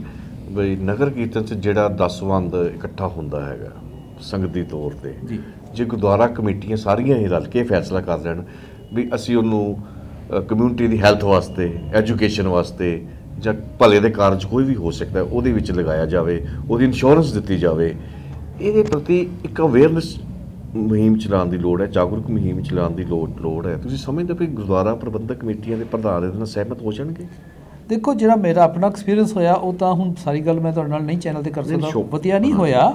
ਪਰ ਮੈਂ ਸੋਚਦਾ ਵੀ ਅਗਰ ਇੱਕ ਵੀ ਗੁਰਦੁਆਰਾ ਪ੍ਰਬੰਧਕ ਕਮੇਟੀ ਇਸ ਸਟੈਪ ਤੇ ਆ ਜਾਵੇ ਤਾਂ ਆਪਣੇ ਸਾਲ ਦੇ ਵਿੱਚ 3 ਜਾਂ 4 ਨਗਰ ਕੀਰਤਨ ਨਿਕਲਦੇ ਨੇ, ਅਸੀਂ ਪੁਰਬ ਮਨਾਉਂਦੇ ਹਾਂ, ਔਰ ਉਹਨੂੰ ਦੇਖਾ ਦੇਖੀ ਹੋਰ ਗੁਰਦੁਆਰਾ ਸਾਹਿਬ ਇਸ ਚੀਜ਼ ਨੂੰ ਅਪਣਾਉਣਗੇ, ਔਰ ਬੜੀ ਜਲਦੀ ਸਾਡੀ ਕੌਮ ਵਿੱਚ ਇਹਦਾ ਰਿਜ਼ਲਟ ਮਿਲੇਗਾ, ਔਰ ਇਹਦਾ ਰਿਜ਼ਲਟ ਬੜਾ ਪੋਜ਼ਿਟਿਵ ਮਿਲੇਗਾ, ਚੇਤਨਾ ਆਏਗੀ। ਕਿਉਂਕਿ ਫਿਰ ਇੱਕ ਤੱਕ ਸਾਡੇ 'ਚ ਭੇਡ ਚਾਲ ਤਾਂ ਸਭ ਕੁਛ ਹੈ ਹੀ। ਅੱਛਾ ਵੀਰ ਜੀ, ਇੱਕ ਬੜਾ ਅਹਿਮ ਸਵਾਲ ਹੈਗਾ, ਅੱਜ ਕੱਲ੍ਹ ਨਾ ਗੁਰਦੁਆਰਾ ਪ੍ਰਬੰਧਕ ਕਮੇਟੀਆਂ 'ਚ ਆਪਸੀ ਇੱਕ ਦੂਜੇ ਨੂੰ ਉੱਪਰ ਥੱਲੇ ਦਿਖਾਉਣ ਦਾ ਬੜਾ ਰਿਵਾਜ ਚੱਲ ਪਿਆ। ਬਈ ਆਹ ਗੁਰਪੁਰਬ 'ਚ ਮੈਂ ਆਹ ਕਰ ਰਿਹਾ ਜੀ, ਇੰਨੇ ਰਾਗੀ ਜੱਥੇ ਆਏ ਨੇ, ਉਹ ਵੀ ਆਪਣੀ ਇੱਕ ਇਮੇਜ ਨੂੰ ਵਧਾਉਣ ਵਾਸਤੇ, ਮੈਂ ਕਹਿਣਾ ਨਹੀਂ ਚਾਹਾਂਗਾ ਸ਼ਬਦ, ਬਈ ਇੱਕ ਬੜਾ ਅਜੀਬ ਜਿਹਾ ਵਰਤਾਰਾ ਬਣ ਗਿਆ ਹੈ ਵੀ ਦੇਖੋ ਜੀ ਮੈਂ 5 ਜੱਥੇ ਮੰਗਾਏ ਜੀ। ਹੁਣ ਛੋਟੇ ਗੁਰਦੁਆਰੇ ਨੇ, ਉਹਨਾਂ ਦੀ ਹੈਸੀਅਤ ਵਿਚਾਰਿਆਂ ਦੀ ਇੱਕ ਜੱਥਾ ਮੰਗਾਉਣ ਦੀ ਜਾਂ 2 ਜੱਥੇ ਮੰਗਾਉਣ ਦੀ ਹੁੰਦੀ ਹੈ, ਲੇਕਿਨ ਉਹਨਾਂ ਨੂੰ ਵੀ ਮਜਬੂਰੀ ਵਸ ਵੱਡੇ ਵੱਡੇ ਜੱਥੇ ਜਿਹੜੇ ਨਾਮੀ ਜੱਥੇ ਨੇ ਆਪਣੀ ਹੈਸੀਅਤ ਤੋਂ ਵੱਧ ਭੇਟਾ ਦੇ ਕੇ ਮੰਗਾਉਣਾ ਵੀ ਉਹਨਾਂ ਵਾਸਤੇ ਬੜਾ ਔਖਾ ਇੱਕ ਸਵਾਲ ਬਣ ਜਾਂਦਾ ਹੈਗਾ। ਇਹਦੇ ਬਾਰੇ ਜ਼ਰੂਰ ਦੱਸੋ ਸੰਗਤ ਨੂੰ ਵੀ ਆਪਾਂ ਜੱਥਿਆਂ ਦੀ ਅਹਿਮੀਅਤ ਨੂੰ ਦੇਖਣਾ ਹੈ, ਉਹਨਾਂ ਦੀ ਪਰਸਨੈਲਿਟੀ ਨੂੰ ਦੇਖਣਾ, ਜਾਂ ਗੁਰੂ ਜਸ ਨਾਲ ਜੋੜਨਾ ਹੈ। ਇਹ ਬੜਾ ਇੱਕ ਅਜੀਬ ਜਿਹਾ ਸਿਚੁਏਸ਼ਨ ਬਣ ਜਾਂਦੀ ਹੈ, ਇਹਦੇ ਬਾਰੇ ਜ਼ਰੂਰ ਦੱਸੋ। ਦੇਖੋ ਭਾਈ ਸਾਹਿਬ, ਤੁਸੀਂ ਕੁਐਸਚਨ ਬੜਾ ਦਰਦ ਵਾਲਾ ਕੀਤਾ ਹੈ। ਵੱਧਦਾ ਹੋਇਆ 5 ਸਟਾਰ ਕਲਚਰ ਗੁਰਦੁਆਰਿਆਂ ਵਿੱਚ ਜੀ, ਵੱਧਦੀ ਹੋਈ ਰਾਗੀ ਸਿੰਘਾਂ ਦੀ, ਦਰਬਾਰ ਸਾਹਿਬ ਦੇ ਰਾਗੀ ਸਿੰਘਾਂ ਦੀ ਆਮਦ ਸਾਡਾ ਬਹੁਤ ਖਰਚਾ ਕਰਾ ਰਹੀ ਹੈ, ਔਰ ਉਹਦਾ ਕੋਈ ਲਾਹਾ ਨਹੀਂ ਮਿਲ ਰਿਹਾ। ਵੱਡੇ ਵੱਡੇ ਸਾਈਨ ਬੋਰਡ ਲੱਗ ਜਾਂਦੇ ਨੇ ਉਹਦੇ ਵੀ ਦਰਬਾਰ ਸਾਹਿਬ ਦੇ ਇੰਨੇ ਰਾਗੀ ਜਥਾ ਆ ਰਹੇ ਨੇ, ਔਰ ਮੈਨੂੰ ਲੱਗਦਾ ਹੈ ਘੱਟੋ ਘੱਟ 11,000 ਰੁਪਇਆ ਇੱਕ ਰਾਗੀ ਜਥੇ ਦਾ ਲੱਗਦਾ ਹੈ। ਸੰਗਤ ਕਿੰਨੀ ਸੁਣਨ ਵਾਲੀ ਹੁੰਦੀ ਹੈ ਨਾ ਮਾਤਰ ਹੈ, ਭਾਈ ਸਾਹਿਬ ਨੂੰ ਪਤਾ ਹੈ। ਸਾਡਾ ਲੁਧਿਆਣੇ ਦੇ ਵਿੱਚ ਜਾਂ ਆਊਟ ਸਰਾਊਂਡਿੰਗ ਵਿੱਚ ਬਹੁਤ ਅੱਛੇ ਰਾਗੀ ਜਥੇ ਪਏ ਨੇ ਕੀਰਤਨ ਕਰਨ ਵਾਲੇ। ਕੀਰਤਨ ਤਾਂ ਗੁਰੂ ਦਾ ਹੈ, ਜਸ ਤਾਂ ਗੁਰੂ ਦਾ ਗਾਣਾ, ਕੋਈ ਵੀ ਗਾ ਸਕਦਾ, ਠੀਕ ਹੈ, ਉਹਦੇ 'ਚ ਕਲਾ ਹੁੰਦੀ ਹੈ, ਕਲਾਸੀਕਲ ਸੰਗੀਤ ਦੀ ਇੱਕ ਅਹਿਮੀਅਤ ਹੈਗੀ ਹੈ, ਮੰਨਦਾ। ਪਰ ਸਾਡੇ ਕੋਲ ਬਹੁਤ ਸਾਰੇ ਇੱਥੇ ਰਾਗੀ ਸਿੰਘ ਅੱਛੇ ਪਏ ਨੇ, ਉਹਨਾਂ ਨੂੰ ਅਸੀਂ 3100 ਰੁਪਏ ਵੀ ਅਗਰ ਦੇ ਦਈਏ, ਜਿਹੜਾ ਇੰਨਾ ਵੀ ਉਹਨਾਂ ਵਿਚਾਰਿਆਂ ਨੂੰ ਨਹੀਂ ਮਿਲਦਾ, ਤੇ ਕਮ ਸੇ ਕਮ ਲੋਕਾਂ ਤੱਕ ਕੀਰਤਨ ਵੀ ਜਾਏਗਾ, ਉਹਨਾਂ ਦੇ ਘਰਾਂ ਦੇ ਖਰਚੇ ਵੀ ਚੱਲਣਗੇ। ਅਸੀਂ ਬਹੁਤ ਅਨਿਆਏ ਕਰ ਰਹੇ ਹਾਂ ਇਸ ਕੌਮ ਦੇ ਨਾਲ। ਇਹਦੇ ਬੇਸ਼ੱਕ ਇਸ ਟੌਪਿਕ ਤੇ ਮੇਰੇ ਨਾਲ ਤੁਸੀਂ ਬਾਅਦ ਡਿਬੇਟ ਕਰ ਲੈਣਾ। ਇਸ ਵਰਗ ਦੇ ਨਾਲ ਜੋ ਧੱਕਾ ਹੋ ਰਿਹਾ ਹੈ, ਨਹੀਂ ਉਹ ਇੱਕ ਡਿਫਰੈਂਟ ਇਸ਼ੂ ਹੈ, ਬਟ ਮੈਂ ਜਿਹੜੀ ਗੱਲ ਕਰ ਰਿਹਾ ਜੀ ਵੀਰ ਜੀ, ਆਪਾਂ ਇੱਥੇ ਆਈਏ ਵੀ ਆਪਣੇ ਗੱਲ ਜਿਹੜੀ ਹੈ ਚੱਲ ਰਹੀ ਹੈ ਵੀ ਇਹ ਜਿਹੜਾ ਦੇਖਾ ਦੇਖੀ ਦੇ ਰੁਝਾਨ ਦੇ ਵਿੱਚ ਕੌਮ ਦਾ ਸਰਮਾਇਆ, ਸੰਗਤ ਦਾ ਸਰਮਾਇਆ, ਉਹ ਕਾਫੀ ਵੇਸਟ ਹੋ ਜਾਂਦਾ ਹੈਗਾ। ਜਿੱਥੇ ਲੱਗਣਾ ਚਾਹੀਦਾ ਹੈ ਐਕਚੁਅਲੀ, ਮੈਂ ਦੱਸ ਰਿਹਾ ਵੀ ਐਜੂਕੇਸ਼ਨ ਹੈ, ਹੈਲਥ ਦੇ ਜਾਂ ਹੋਰ ਸਰਬੱਤ ਦੇ ਭਲੇ ਦੇ ਕਾਰਜ ਹੈਗੇ ਨੇ, ਉੱਥੇ ਖਰਚ ਕਰੀਏ ਆਪਾਂ, ਬਈ ਬਜਾਏ ਆਪਾਂ ਜਿੱਥੇ 4 ਜੱਥੇ ਮੰਗਾਣੇ ਨੇ ਉੱਥੇ 2 ਜੱਥੇ ਵੀ ਮੰਗਾਏ ਜਾ ਸਕਦੇ ਨੇ, ਠੀਕ ਹੈ ਨਾ ਜੀ। ਸੋ ਇਹਦੇ ਬਾਰੇ ਤੁਹਾਨੂੰ ਕੋਈ ਸੰਗਤ ਨੇ ਕੋਈ ਦੱਸਿਆ ਨਗਰ ਕੀਰਤਨ 'ਚ ਤੁਸੀਂ ਉਸ ਦਿਨ ਜੋ ਸਰਵੇ ਕੀਤਾ ਉਹਦੇ ਬਾਰੇ ਕੁਝ ਗੱਲਬਾਤ ਹੋਈ? ਸੰਗਤ ਵਿੱਚ ਇਹੋ ਜਿਹਾ ਕੋਈ ਨਹੀਂ ਸਾਡੇ ਕੋਲ ਰਿਜ਼ਲਟ ਆਇਆ, ਜਾਂ ਇਹੋ ਜਿਹੇ ਲੋਕਾਂ ਦੇ ਵਿਚਾਰ ਨਹੀਂ ਆਏ। ਲੋਕਾਂ ਦੇ ਜ਼ਿਆਦਾ ਤੱਕ ਉੱਥੋਂ ਮੈਂ ਤਾਂ ਦੱਸ ਹੀ ਬੈਠਾ ਦੁਬਾਰਾ ਕਿ ਦੌਰਾਨੀ ਵੀ ਸੰਗਤ ਦਾ ਅਸੀਂ ਬੱਚਿਆਂ ਤੱਕ ਹੀ ਗੱਲ ਸੀ। ਮਸੀਂ ਚਾਹੁੰਦਾ ਮੈਂ ਇਹੀ ਸੀ ਵੀ ਸੰਗਤ ਦੇ ਇਸ ਪਾਸੇ ਵਿਚਾਰ ਆਉਣ। ਬਿਲਕੁਲ, ਇੱਕ ਤੁਸੀਂ ਬੜਾ ਇੱਕ ਅਹਿਮ ਤੁਸੀਂ ਸਰਵੇ ਕਰ ਰਹੇ ਸੀ, ਮੇਰੇ ਇੱਕ ਜ਼ਿਹਨ 'ਚ ਸਵਾਲ ਆ ਰਿਹਾ ਹੈ ਵੀ ਤੁਸੀਂ ਕੁਝ ਬੀਬੀਆਂ ਨਾਲ ਗੱਲਬਾਤ ਕੀਤੀ ਸੀ ਜੀ, ਵੱਖ-ਵੱਖ ਗੁਰਦੁਆਰਾ ਪ੍ਰਬੰਧਕ ਕਮੇਟੀਆਂ ਦੇ ਬੀਬੀਆਂ ਜੱਥਿਆਂ ਦੇ ਵਿੱਚ ਸੰਗਤੀ ਰੂਪ 'ਚ ਹਾਜ਼ਰ ਸੀ ਉੱਥੇ। ਉਹਨਾਂ ਨੇ ਇੱਕ ਬੜੀ ਅੱਛੀ ਭੈਣ ਨੇ ਗੱਲ ਕੀਤੀ ਸੀ ਵੀ ਸਾਨੂੰ ਆਪਸੀ ਇਕਜੁੱਟਤਾ ਦਾ ਸਬੂਤ ਦੇਣਾ ਚਾਹੀਦਾ ਸਾਰਾ ਗੁਰਦੁਆਰਾ ਪ੍ਰਬੰਧਕ ਕਮੇਟੀਆਂ ਨੂੰ ਜੀ। ਕੀ ਤੁਸੀਂ ਸਹਿਮਤ ਹੋ ਇਹਦੇ ਨਾਲ? ਬਿਲਕੁਲ ਸਹਿਮਤ ਹਾਂ ਜੀ। ਸਾਰਾ ਵਿਗਾੜ ਹੀ ਇੱਥੋਂ ਪਿਆ ਨਾ ਵੀ ਸਾਡੇ ਇਕਜੁੱਟਤਾ ਨਹੀਂ ਹੈਗੀ। ਹਰ ਪ੍ਰਧਾਨ ਨੂੰ ਆਪਣੀ ਹੋਮੇ ਹੈ ਤੇ ਤਾਂ ਹੀ ਅਲੱਗ-ਅਲੱਗ ਨਗਰ ਕੀਰਤਨ ਨਿਕਲ ਰਹੇ ਨੇ। ਅਗਰ ਸਾਡੀ ਆਪਣੀ ਹੋਮੇ ਨੂੰ ਥੋੜਾ ਕੰਟਰੋਲ ਕਰ ਲਈਏ ਤੇ ਮਿਲ ਜੁਲ ਕੇ ਅਗਰ ਅਸੀਂ ਨਗਰ ਕੀਰਤਨ ਕਰੀਏ, ਭਰਾਫੇਰੀਆਂ ਕੱਢੀਏ, ਤੇ ਸ਼ਾਇਦ ਉਹਦਾ ਸੰਗਤ ਦੇ ਵਿੱਚ ਇਫੈਕਟ ਜ਼ਿਆਦਾ ਆਵੇ, ਲੋਕਾਂ ਦੇ ਵਿੱਚ ਪਿਆਰ ਭਾਵਨਾ ਵਧੇ। ਹੁਣ ਜੇ ਮੈਂ ਗੱਲ ਤੁਹਾਨੂੰ ਗੁੱਸੇ ਨਾਲ ਲੱਗੇ ਤੇ ਮੈਂ ਸਮਝਦਾ ਜ਼ਿਆਦਾ ਗੁਰਦੁਆਰਾ ਸਾਹਿਬ ਹੋਣੇ ਵੀ ਸਾਡੇ ਕੌਮ ਦੇ ਵਿੱਚ ਪਾੜ ਪਾ ਰਿਹਾ, ਕਿਉਂਕਿ ਧੜੇਬੰਦੀ ਹੋ ਜਾਂਦੀ ਹੈ। ਮਹੱਲੇ 'ਚ 2 ਗੁਰਦੁਆਰੇ ਨੇ, 4 ਧੜੇ ਨੇ, ਤੇ ਘਟ ਗਿਆ ਨਾ ਜਿਹੜਾ ਪਿਆਰ ਭਾਵਨਾ। ਇੱਕ ਸ਼੍ਰੋਮਣੀ ਗੁਰਦੁਆਰਾ ਪ੍ਰਬੰਧਕ ਕਮੇਟੀ ਨੇ ਬੜੀ ਵੱਡੀ ਮੁਹਿੰਮ ਸ਼ੁਰੂ ਕੀਤੀ ਸੀ, ਤੁਹਾਨੂੰ ਪਤਾ ਹੋਣਾ। ਇੱਕ ਪਿੰਡ ਇੱਕ ਗੁਰਦੁਆਰਾ, ਮੇਰੇ ਖਿਆਲ ਨਾਲ ਉਹ ਬਹੁਤੀ ਸਕਸੈਸਫੁਲ ਨਹੀਂ ਹੋ ਸਕੀ। ਇਹਦੇ ਪਿੱਛੇ ਪਤਾ ਨਹੀਂ ਚਲੋ ਕੀ ਨਹੀਂ, ਰੀਜ਼ਨ ਹੈ, ਕਾਰਨ ਹੈਗਾ। ਉਹ ਪਤਾ ਨਹੀਂ ਕੀ ਰੀਜ਼ਨ, ਆਪਾਂ ਉੱਤੇ ਬੈਠਾਂਗੇ ਦੁਬਾਰਾ ਕਦੀ। ਦੁਬਾਰਾ ਬੈਠਾਂਗੇ। ਪਰ ਗੁਰਦੁਆਰਿਆਂ ਦੇ ਜਿਹੜੇ ਨਗਰ ਕੀਰਤਨ ਜਿਹੜਾ ਹੈਗੇ ਆ, ਉਹ ਹੁਣ ਇੱਕ ਇਲਾਕੇ ਦੇ ਵਿੱਚ, ਮੈਂ ਤੁਹਾਨੂੰ ਨਾਂ ਨਹੀਂ ਦੱਸਾਂਗਾ, ਲੁਧਿਆਣੇ ਦੇ ਇੱਕ ਇਲਾਕੇ ਦੇ ਵਿੱਚ 2-2 3-3 ਨਗਰ ਕੀਰਤਨ ਨਿਕਲ ਗਏ ਆ ਆਪਸੀ ਖਹਿਬਾਜ਼ੀ ਕਰਕੇ। ਵੀ ਇਹ ਜਿਹੜਾ ਪ੍ਰਚਲਨ ਹੈ ਇਹ ਕੌਮ ਵਾਸਤੇ ਘਾਤਕ ਨਹੀਂ ਹੈ? ਨਹੀਂ, ਬਿਲਕੁਲ ਘੱਟ, ਤਾਂ ਹੀ ਆਪਾਂ ਸਾਰੇ ਡਿਸਕਸ ਕਰ ਰਹੇ ਨਹੀਂ, ਤਾਂ ਹੀ ਤੁਸੀਂ ਅਸੀਂ- ਆਪਣੇ ਨਿੱਜੀ ਵਿਚਾਰ ਦੱਸੋ ਵੀ ਵਾਕਈ ਇਹ ਹੁਣ ਇਹ ਰੋਕ ਲਾਉਣ ਦੀ ਲੋੜ ਹੈ? ਇਹ 'ਚ ਸ਼੍ਰੋਮਣੀ ਕਮੇਟੀ ਵੇਸਲੀ ਹੈ ਜਾਂ ਸਿੰਘ ਸਾਹਿਬ ਵੇਸਲੇ ਨੇ? ਇਹਦੇ ਬਾਰੇ ਜ਼ਰੂਰ 120% ਇਹ ਘਾਤਕ ਨੇ। ਸ਼੍ਰੋਮਣੀ ਕਮੇਟੀ ਵੇਖ ਲਈ ਹੈ, ਜਥੇਦਾਰ ਸਾਹਿਬ ਵੀ ਇਹਦੇ ਬਾਰੇ ਕੁਝ ਨਹੀਂ ਕਰ ਰਹੇ। ਕੋਈ ਜਿਸ ਪਦਵੀ ਤੋਂ ਬੈਠੇ ਨੇ ਉਹਨਾਂ ਦੀ ਪਦਵੀ ਧਾਰਮਿਕ ਹੀ ਹੈ। ਅਗਰ ਧਾਰਮਿਕ ਰੋਹ ਰੀਤਾਂ ਦੇ ਵਿੱਚ ਕੋਈ ਗਿਰਾਵਟ ਆਉਂਦੀ ਹੈ ਤੇ ਜਥੇਦਾਰ ਸਾਹਿਬ ਨੂੰ ਉੱਥੇ ਆਪਣਾ ਰੋਲ ਅਦਾ ਕਰਨਾ ਚਾਹੀਦਾ ਬਿਲਕੁਲ ਠੀਕ ਹੈ। ਇਹੋ ਜਿਹੀਆਂ ਤਮਾਮ ਗੱਲਾਂ ਨੇ ਜਿਹੜੀ ਆਪਾਂ ਅਲੱਗ ਦੀ ਡਿਬੇਟ ਵਿੱਚ ਕਰ ਲਵਾਂਗੇ। ਤੇ ਕੁੱਲ ਮਿਲਾ ਕੇ ਜੇਕਰ ਨਗਰ ਕੀਰਤਨ ਦੀ ਗੱਲ ਕਰੀਏ ਤੇ ਜ਼ਿਆਦਾ ਨਗਰ ਕੀਰਤਨ ਨਿਕਲਣੇ ਸਾਡੇ ਲਈ ਲਾਭਦਾਇਕ ਦੀ ਜਗ੍ਹਾ ਨੁਕਸਾਨਦਾਇਕ ਮਤਲਬ ਵੀ ਸਿੱਧ ਹੋ ਖਰਚੀਲਾ ਰਿਹਾ। ਕੰਮ ਹੋ ਰਿਹਾ। ਖਰਚੀਲਾ ਕੰਮ ਹੋ ਬਿਲਕੁਲ ਰਿਹਾ, ਉਹਨੂੰ ਕੰਟਰੋਲ ਕਰਨ ਦੀ ਲੋੜ ਹੈ। ਸੋ ਪ੍ਰਧਾਨ ਸਾਹਿਬ, ਅਸੀਂ ਇੱਕ ਵਾਰੀ ਫੇਰ ਤੁਹਾਡੇ ਕੋਲੋਂ ਹਾਜ਼ਰ ਹੋ ਗਏ ਆ। ਬਈ ਵੀਰ ਜੀ ਨੇ ਬੜੇ ਕਹਿ ਲਓ ਵੀ ਤਰਕਸ਼ੀਲ ਵਿਚਾਰ ਦਿੱਤੇ ਨੇ, ਔਰ ਹੋਣੇ ਵੀ ਚਾਹੀਦੇ ਨੇ ਕੌਮ ਦੇ ਤਰਕਸ਼ੀਲ ਵਿਚਾਰਾਂ ਦਾ ਆਦਾਨ ਪ੍ਰਦਾਨ, ਵੀ ਜਿਹਦੇ ਨਾਲ ਕੌਮ 'ਚ ਜਾਗਰਤੀ ਆ ਸਕੇ। ਸੋ ਪ੍ਰਧਾਨ ਸਾਹਿਬ, ਤੁਸੀਂ ਵੀ ਆਪਣੇ ਗੁਰਦੁਆਰਾ ਸਾਹਿਬ ਤੋਂ ਨਗਰ ਕੀਰਤਨ ਬੜੇ ਖਾਲਸਾਈ ਜਾਓ ਜਲਾਲ ਦੇ ਨਾਲ ਕੱਢਦੇ ਹੋ, ਤੇ ਆਉਣ ਵਾਲੇ ਸਮੇਂ 'ਚ ਵੀ ਤੁਸੀਂ ਗੁਰੂ ਗੋਬਿੰਦ ਸਿੰਘ ਦਾ ਪ੍ਰਕਾਸ਼ ਪੁਰਬ ਆ ਰਿਹਾ ਹੈਗਾ, ਤੁਸੀਂ ਕਿਸ ਤਰ੍ਹਾਂ ਦਾ ਹੁਣ ਐਸਕੀ ਇੱਕ ਪ੍ਰੋਗਰਾਮ ਉਲੀਕ ਰਹੇ ਹੋ ਵੀ ਵਾਕਈ ਨਗਰ ਕੀਰਤਨ ਨੂੰ ਨਗਰ ਕੀਰਤਨ ਦੀ ਹੀ ਸ਼ੇਪ ਦਿੱਤੀ ਜਾਵੇ, ਸਨਮਾਨਾਂ ਦੀ ਝੜੀ ਨਾ ਲਾਈ ਜਾਵੇ, ਤੇ ਸਨਮਾਨ ਉਹਨਾਂ ਦਾ ਕੀਤਾ ਜਾਵੇ ਵੀ ਜਿਹੜੇ ਵਾਕਈ ਉਹਦੇ ਹੱਕਦਾਰ ਨੇ, ਸੇਵਾਦਾਰਾਂ ਨੂੰ ਉਤਸ਼ਾਹਿਤ ਕੀਤਾ ਜਾਵੇ? ਇਹਦੇ ਬਾਰੇ ਜ਼ਰੂਰ ਦੱਸੋ ਸਾਨੂੰ। ਹਰਜੀਤ ਵੀਰ ਜੀ ਨੇ ਬੜੀ ਇੱਕ ਅਹਿਮ ਗੱਲ ਕੀਤੀ, ਬੜੀ ਇੰਪੋਰਟੈਂਟ ਗੱਲ ਕੀਤੀ ਕਿ ਜਿਹੜੀ ਕਿ ਸਰੋਪਿਆਂ ਦੇ ਉੱਤੇ ਗੱਲ ਕੀਤੀ ਕਿ ਹਰ ਇੱਕ ਨੂੰ ਸਰੋਪੇ ਨਾ ਦਿੱਤੇ ਜਾਣ। ਅਸੀਂ ਸਰੋਪਿਆਂ ਦੀ ਜਿਹੜੀ ਇੰਪੋਰਟੈਂਸ ਹੈ ਉਹ ਘਟਾ ਦਿੱਤੀ ਹੈ। ਜਿਹੜਾ ਵੀ ਸਾਨੂੰ ਆ ਕੇ ਮਿਲਦਾ ਹੈ ਜਾਂ ਅਸੀਂ ਆਪਣੀ ਇੰਪੋਰਟੈਂਸ ਦਿਖਾਉਣ ਵਾਸਤੇ ਜਾਂ ਜਿਹੜਾ ਸਰੋਪਾ ਲੈਂਦਾ ਹੈ ਉਹ ਵੀ ਸਮਝਦਾ ਕਿ ਮੈਨੂੰ ਸਰੋਪਾ ਮਿਲਿਆ, ਮੇਰਾ ਸਤਿਕਾਰ ਕੀਤਾ, ਮਾਣ ਕੀਤਾ, ਪਰ ਇਹ ਚੀਜ਼ ਨਹੀਂ ਹੋਣੀ ਚਾਹੀਦੀ। ਜਿਹੜਾ ਸਰੋਪਿਆਂ ਦਾ ਪਦਵੀ ਹੈ ਬਹੁਤ ਉੱਚੀ ਹੈ, ਸਰੋਪਾ ਉਹਨੂੰ ਹੀ ਮਿਲਣਾ ਚਾਹੀਦਾ ਜਿਹੜਾ ਉਹਦਾ ਸਹੀ ਹੱਕਦਾਰ ਹੈ। ਬਿਲਕੁਲ। ਅਸੀਂ ਜਿਹੜੇ ਸਰੋਪਿਆਂ ਦੀ ਇਹ ਡਿਬੇਟ ਅਸੀਂ ਆਪਣੀ ਮੀਟਿੰਗ ਦੇ ਵਿੱਚ ਵੀ ਇਹ ਡਿਸਕਸ ਹੋ ਚੁੱਕੀ ਹੈ ਕਿ ਸਰੋਪਿਆਂ ਨੂੰ ਇਹਦੀ ਅਹਿਮੀਅਤ ਨੂੰ ਘਟਾਇਆ ਜਾਏ, ਮਤਲਬ ਇਹਦੀ ਜਿਹੜੀ ਅਹਿਮੀਅਤ ਨਹੀਂ ਘਟਾਈ ਜਾਏ, ਇਹਦੀ ਸਹੀ ਦੁਰਵਰਤੋਂ ਰੋਕੀ ਜਾਏ, ਸਹੀ ਵਰਤੋਂ ਕੀਤੀ ਜਾਏ, ਹਰ ਇੱਕ ਨੂੰ ਸਰੋਪਾ ਨਾ ਦਿੱਤਾ ਜਾਏ। ਔਰ ਇਹ ਗੱਲ ਹੋਣੀ ਵੀ ਚਾਹੀਦੀ ਹੈ ਔਰ ਇਕੱਠੇ ਹੋ ਕੇ ਇਹਦਾ ਇੱਕ ਵਿਚਾਰ ਆਪਾਂ ਨੂੰ ਕਰਨੀ ਚਾਹੀਦੀ ਹੈ ਕਿ ਸਰੋਪੇ ਇੱਦਾਂ ਹਰ ਇੱਕ ਨੂੰ ਨਾ ਵੰਡੀਏ। ਦੂਸਰਾ ਜਿਹੜੀ ਇੱਕ ਹੋਰ ਗੱਲ ਕੀਤੀ ਕਿ ਜਿੱਦਾਂ ਨਗਰ ਕੀਰਤਨ ਨੂੰ ਆਪਾਂ ਇਕੱਠੇ ਹੋ ਕੇ ਅਸੀਂ ਮਨਾਈਏ, ਇਹ ਵੀ ਸਾਡੀ ਵਿਚਾਰ ਚੱਲ ਰਹੀ ਹੈ ਕਿ ਅਸੀਂ ਭਾਈ ਰਣਧੀਰ ਸਿੰਘ ਨਗਰ ਈ ਬਲਾਕ ਵਾਲਿਆਂ ਨਾਲ ਸਾਡੀ ਗੱਲਬਾਤ ਹੋਈ ਹੈ, 2-3 ਮੀਟਿੰਗਾਂ ਹੋ ਚੁੱਕੀਆਂ ਨੇ ਕਿ ਅਸੀਂ ਇੱਕ ਇਕੱਠਾ ਨਗਰ ਕੀਰਤਨ ਕੱਢੀਏ BRS ਨਗਰ ਤੋਂ ਔਰ ਸਰਾਭਾ ਨਗਰ ਤੋਂ, ਜਿਹੜਾ ਕਿ ਹਰ ਗਲੀਆਂ 'ਚ ਨਾ ਜਾਏ, ਮੇਨ ਰੋਡ ਦੇ ਉੱਤੇ ਆਏ, ਤਾਂ ਕਿ ਸੰਗਤ ਘਰੋਂ ਨਿਕਲ ਕੇ ਮੇਨ ਰੋਡ ਤੇ ਆਏ ਔਰ ਉਹਦਾ ਸਹੀ ਮਕਸਦ ਹੋਵੇ। ਔਰ ਜਿਹੜੀਆਂ ਚੀਜ਼ਾਂ ਅੱਜ ਵਿਚਾਰ ਦੇ ਵਿੱਚ ਆਈਆਂ ਹਨ ਕਿ ਜਿੱਦਾਂ ਕਿ ਅਸੀਂ ਅੱਗੇ ਵਾਜਿਆਂ ਵਾਲੇ ਨਾਂ ਲਾਈਏ, ਜਿਹੜੇ ਕਿ ਤੰਬਾਕੂ ਜਾਂ ਬੀੜੀ ਵਾਲੇ ਜਿਹੜੇ ਬੰਦੇ ਹੋਣ ਜਾਂ ਨਸ਼ੇ ਦਾ ਸੇਵਨ ਕਰਦੇ ਨੇ, ਅਸੀਂ ਐਤਕੀ ਆਪਣੇ ਜਿਹੜਾ ਗੁਰੂ ਨਾਨਕ ਦੇਵ ਜੀ ਦੇ ਗੁਰਪੁਰਬ ਤੇ ਜਿਹੜਾ ਨਗਰ ਕੀਰਤਨ ਕੱਢਿਆ ਗਿਆ ਹੈ ਉਹਦੇ ਵਿੱਚ ਅਸੀਂ ਉਹ ਸਾਰੇ ਹੀ ਬੰਦ ਕਰਕੇ ਅਸੀਂ ਨਗਰ ਕੀਰਤਨ ਕੱਢਿਆ ਹੈ। ਜੇ ਤੁਸੀਂ ਦੇਖਿਆ ਹੋਵੇਗਾ ਕਿ ਅਸੀਂ ਕੋਈ ਵਾਜਿਆਂ ਵਾਲੇ ਕੋਈ ਐਸੇ ਨਹੀਂ ਕੀਤੇ, ਬੜੇ ਸੋਹਣੇ ਤੁਹਾਡੇ ਵੀ ਖਾਲਸਾ ਨਿਹੰਗ ਸਿੰਘ ਆਏ ਸੀ, ਬਾਣਿਆਂ ਵਾਲੇ ਅਸੀਂ ਕੀਤੇ ਸੀ ਕਿ ਜਿਹੜੇ ਬਾਣੇ ਜਿਨ੍ਹਾਂ ਨੇ ਪ੍ਰੋਪਰ ਪਾਏ ਹੋਣ, ਜਿਹੜੇ ਸਿੰਘ ਸੱਜੇ ਹੋਣ, ਉਹੀ ਅਸੀਂ ਕੀਤੇ ਜਾਣ। ਇਹ ਚੀਜ਼ਾਂ ਬੜੀਆਂ ਜ਼ਰੂਰੀ ਨੇ ਔਰ ਹਰ ਗੁਰਦੁਆਰੇ ਨੂੰ ਇਹ ਚੀਜ਼ ਅਡਾਪਟ ਕਰਨੀ ਚਾਹੀਦੀ ਹੈ ਔਰ ਕਰਨੀ। ਪ੍ਰਧਾਨ ਜੀ, ਤੁਸੀਂ ਸੰਗਤ ਨੂੰ ਕੀ ਮੈਸੇਜ ਦੇਣਾ ਚਾਹੋਗੇ ਨਗਰ ਕੀਰਤਨ ਦੇ ਸਰੂਪ ਬਾਰੇ? ਆਪਾਂ ਜੀ ਗੱਲ ਨੂੰ ਤੇ ਸਮੇਂ ਦੇ ਮੁਤਾਬਕ ਚੱਲਣਾ ਹੈ ਆਪਾਂ। ਨਗਰ ਕੀਰਤਨ ਦੇ ਵਿੱਚ ਤਾਂ ਮੈਂ ਸੰਗਤ ਨੂੰ ਇਹੀ ਬੇਨਤੀ ਕਰਦਾ ਕਿ ਘਰਾਂ 'ਚੋਂ ਆ ਕੇ ਬੱਚਿਆਂ ਦੇ ਨਾਲ ਤੁਸੀਂ ਆ ਕੇ ਸ਼ਬਦਾਂ ਨੂੰ ਸੁਣੋ, ਸ਼ਬਦ ਗਾਇਨ ਕਰੋ, ਬੱਚੇ ਆਣ ਔਰ ਬੱਚਿਆਂ ਨੂੰ ਜ਼ਰੂਰ ਲੈ ਕੇ ਆਓ। ਜੇ ਛੁੱਟੀ ਨਾ ਵੀ ਹੋਵੇ ਕਿਸੇ ਗੁਰਪੁਰਬ ਤੇ, ਕੋਈ ਵੈਸੇ ਤਾਂ ਗਸਟਡ ਹੌਲੀਡੇ ਹੁੰਦੀ ਹੈ, ਜੇ ਨਾ ਵੀ ਹੋਵੇ ਛੁੱਟੀ ਕਰਾ ਕੇ, ਕਿਉਂਕਿ ਸਾਡੇ ਗੁਰੂਆਂ ਦਾ ਗੁਰਪੁਰਬ ਹੈ ਔਰ ਬੱਚਿਆਂ ਨੂੰ ਤਾਂ ਹੀ ਇਹ ਚੀਜ਼ ਦੀ ਸਿੱਖਿਆ ਮਿਲੇਗੀ ਕਿ ਅਸੀਂ ਸਾਡਾ ਪਿਛੋਕੜ ਕੀ ਹੈ, ਸਾਡਾ ਸਿੱਖਿਆ ਕੀ ਹੈ, ਅਸੀਂ ਕਿਸ ਸਿਧਾਂਤ ਤੇ ਚੱਲਣਾ ਹੈ। ਜੇ ਬੱਚੇ ਆਣਗੇ ਤਾਂ ਸਾਡੀ ਅਗਲੀ ਨਵੀਂ ਜਨਰੇਸ਼ਨ ਜਿਹੜੀ ਹੈ ਉਹ ਗੁਰੂ ਸਾਹਿਬ ਨਾਲ ਜੁੜੇਗੀ ਔਰ ਇਹ ਚੀਜ਼ ਬੜੀ ਜ਼ਰੂਰੀ ਹੈ ਕਿ ਅਸੀਂ ਬੱਚਿਆਂ ਨੂੰ ਜੋੜੀਏ। ਜਿਹੜਾ ਕਿ ਰੁਝਾਨ ਬੜਾ ਘੱਟ ਹੋਇਆ, ਮੈਂ ਬੜੀ ਕਲੀਅਰ ਗੱਲ ਕਹਿੰਦਾ, ਰੁਝਾਨ ਬੜਾ ਘੱਟ ਹੋਇਆ ਹੈ ਔਰ ਆਉਣ ਵਾਲੇ ਸਮੇਂ ਵਾਸਤੇ ਸਾਨੂੰ ਇਹ ਚੀਜ਼ ਬੜੀ ਸੋਚਣੀ ਪਏਗੀ ਕਿ ਬੱਚਿਆਂ ਨੂੰ ਕਿੱਦਾਂ ਜੋੜਿਆ ਜਾਏ, ਗੁਰੂ ਘਰ ਦੇ ਵਿੱਚ ਕਿੱਦਾਂ ਲਿਆਇਆ ਜਾਏ, ਖਾਸ ਕਰਕੇ ਨਗਰ ਕੀਰਤਨ ਦੇ ਵਿੱਚ ਕਿੱਦਾਂ ਲਿਆਇਆ ਜਾਏ। ਬਹੁਤ ਬਹੁਤ ਸ਼ੁਕਰੀਆ ਜੀ, ਧੰਨਵਾਦ ਜੀ।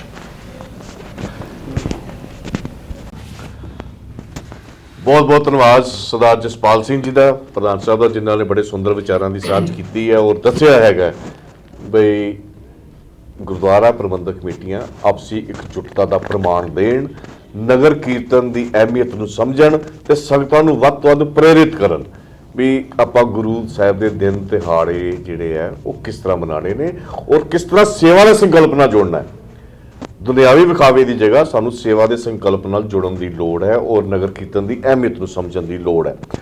ਸੋ ਇੱਕ ਅਸੀਂ ਹੋਰ ਬੜਾ ਅੱਛਾ ਸਾਡੇ ਕੋਲ ਥੀਮ ਆਇਆ ਵੀ ਬਾਕੀ ਕਮਿਊਨਿਟੀਆਂ ਜਦੋਂ ਆਪਣੇ ਦਿਨ ਤਿਹਾੜੇ ਮਨਾਉਂਦੀਆਂ ਨੇ, ਸਰਦਾਰ ਹਰਜੀਤ ਸਿੰਘ ਜੀ ਮੈਂ ਤੁਹਾਡੇ ਵੱਲ ਆ ਰਿਹਾ, ਉਹਨਾਂ 'ਚ ਬੜਾ ਜੋਸ਼ ਹੁੰਦਾ ਹੈ, ਬੜਾ ਜਜ਼ਬਾ ਹੁੰਦਾ ਹੈ।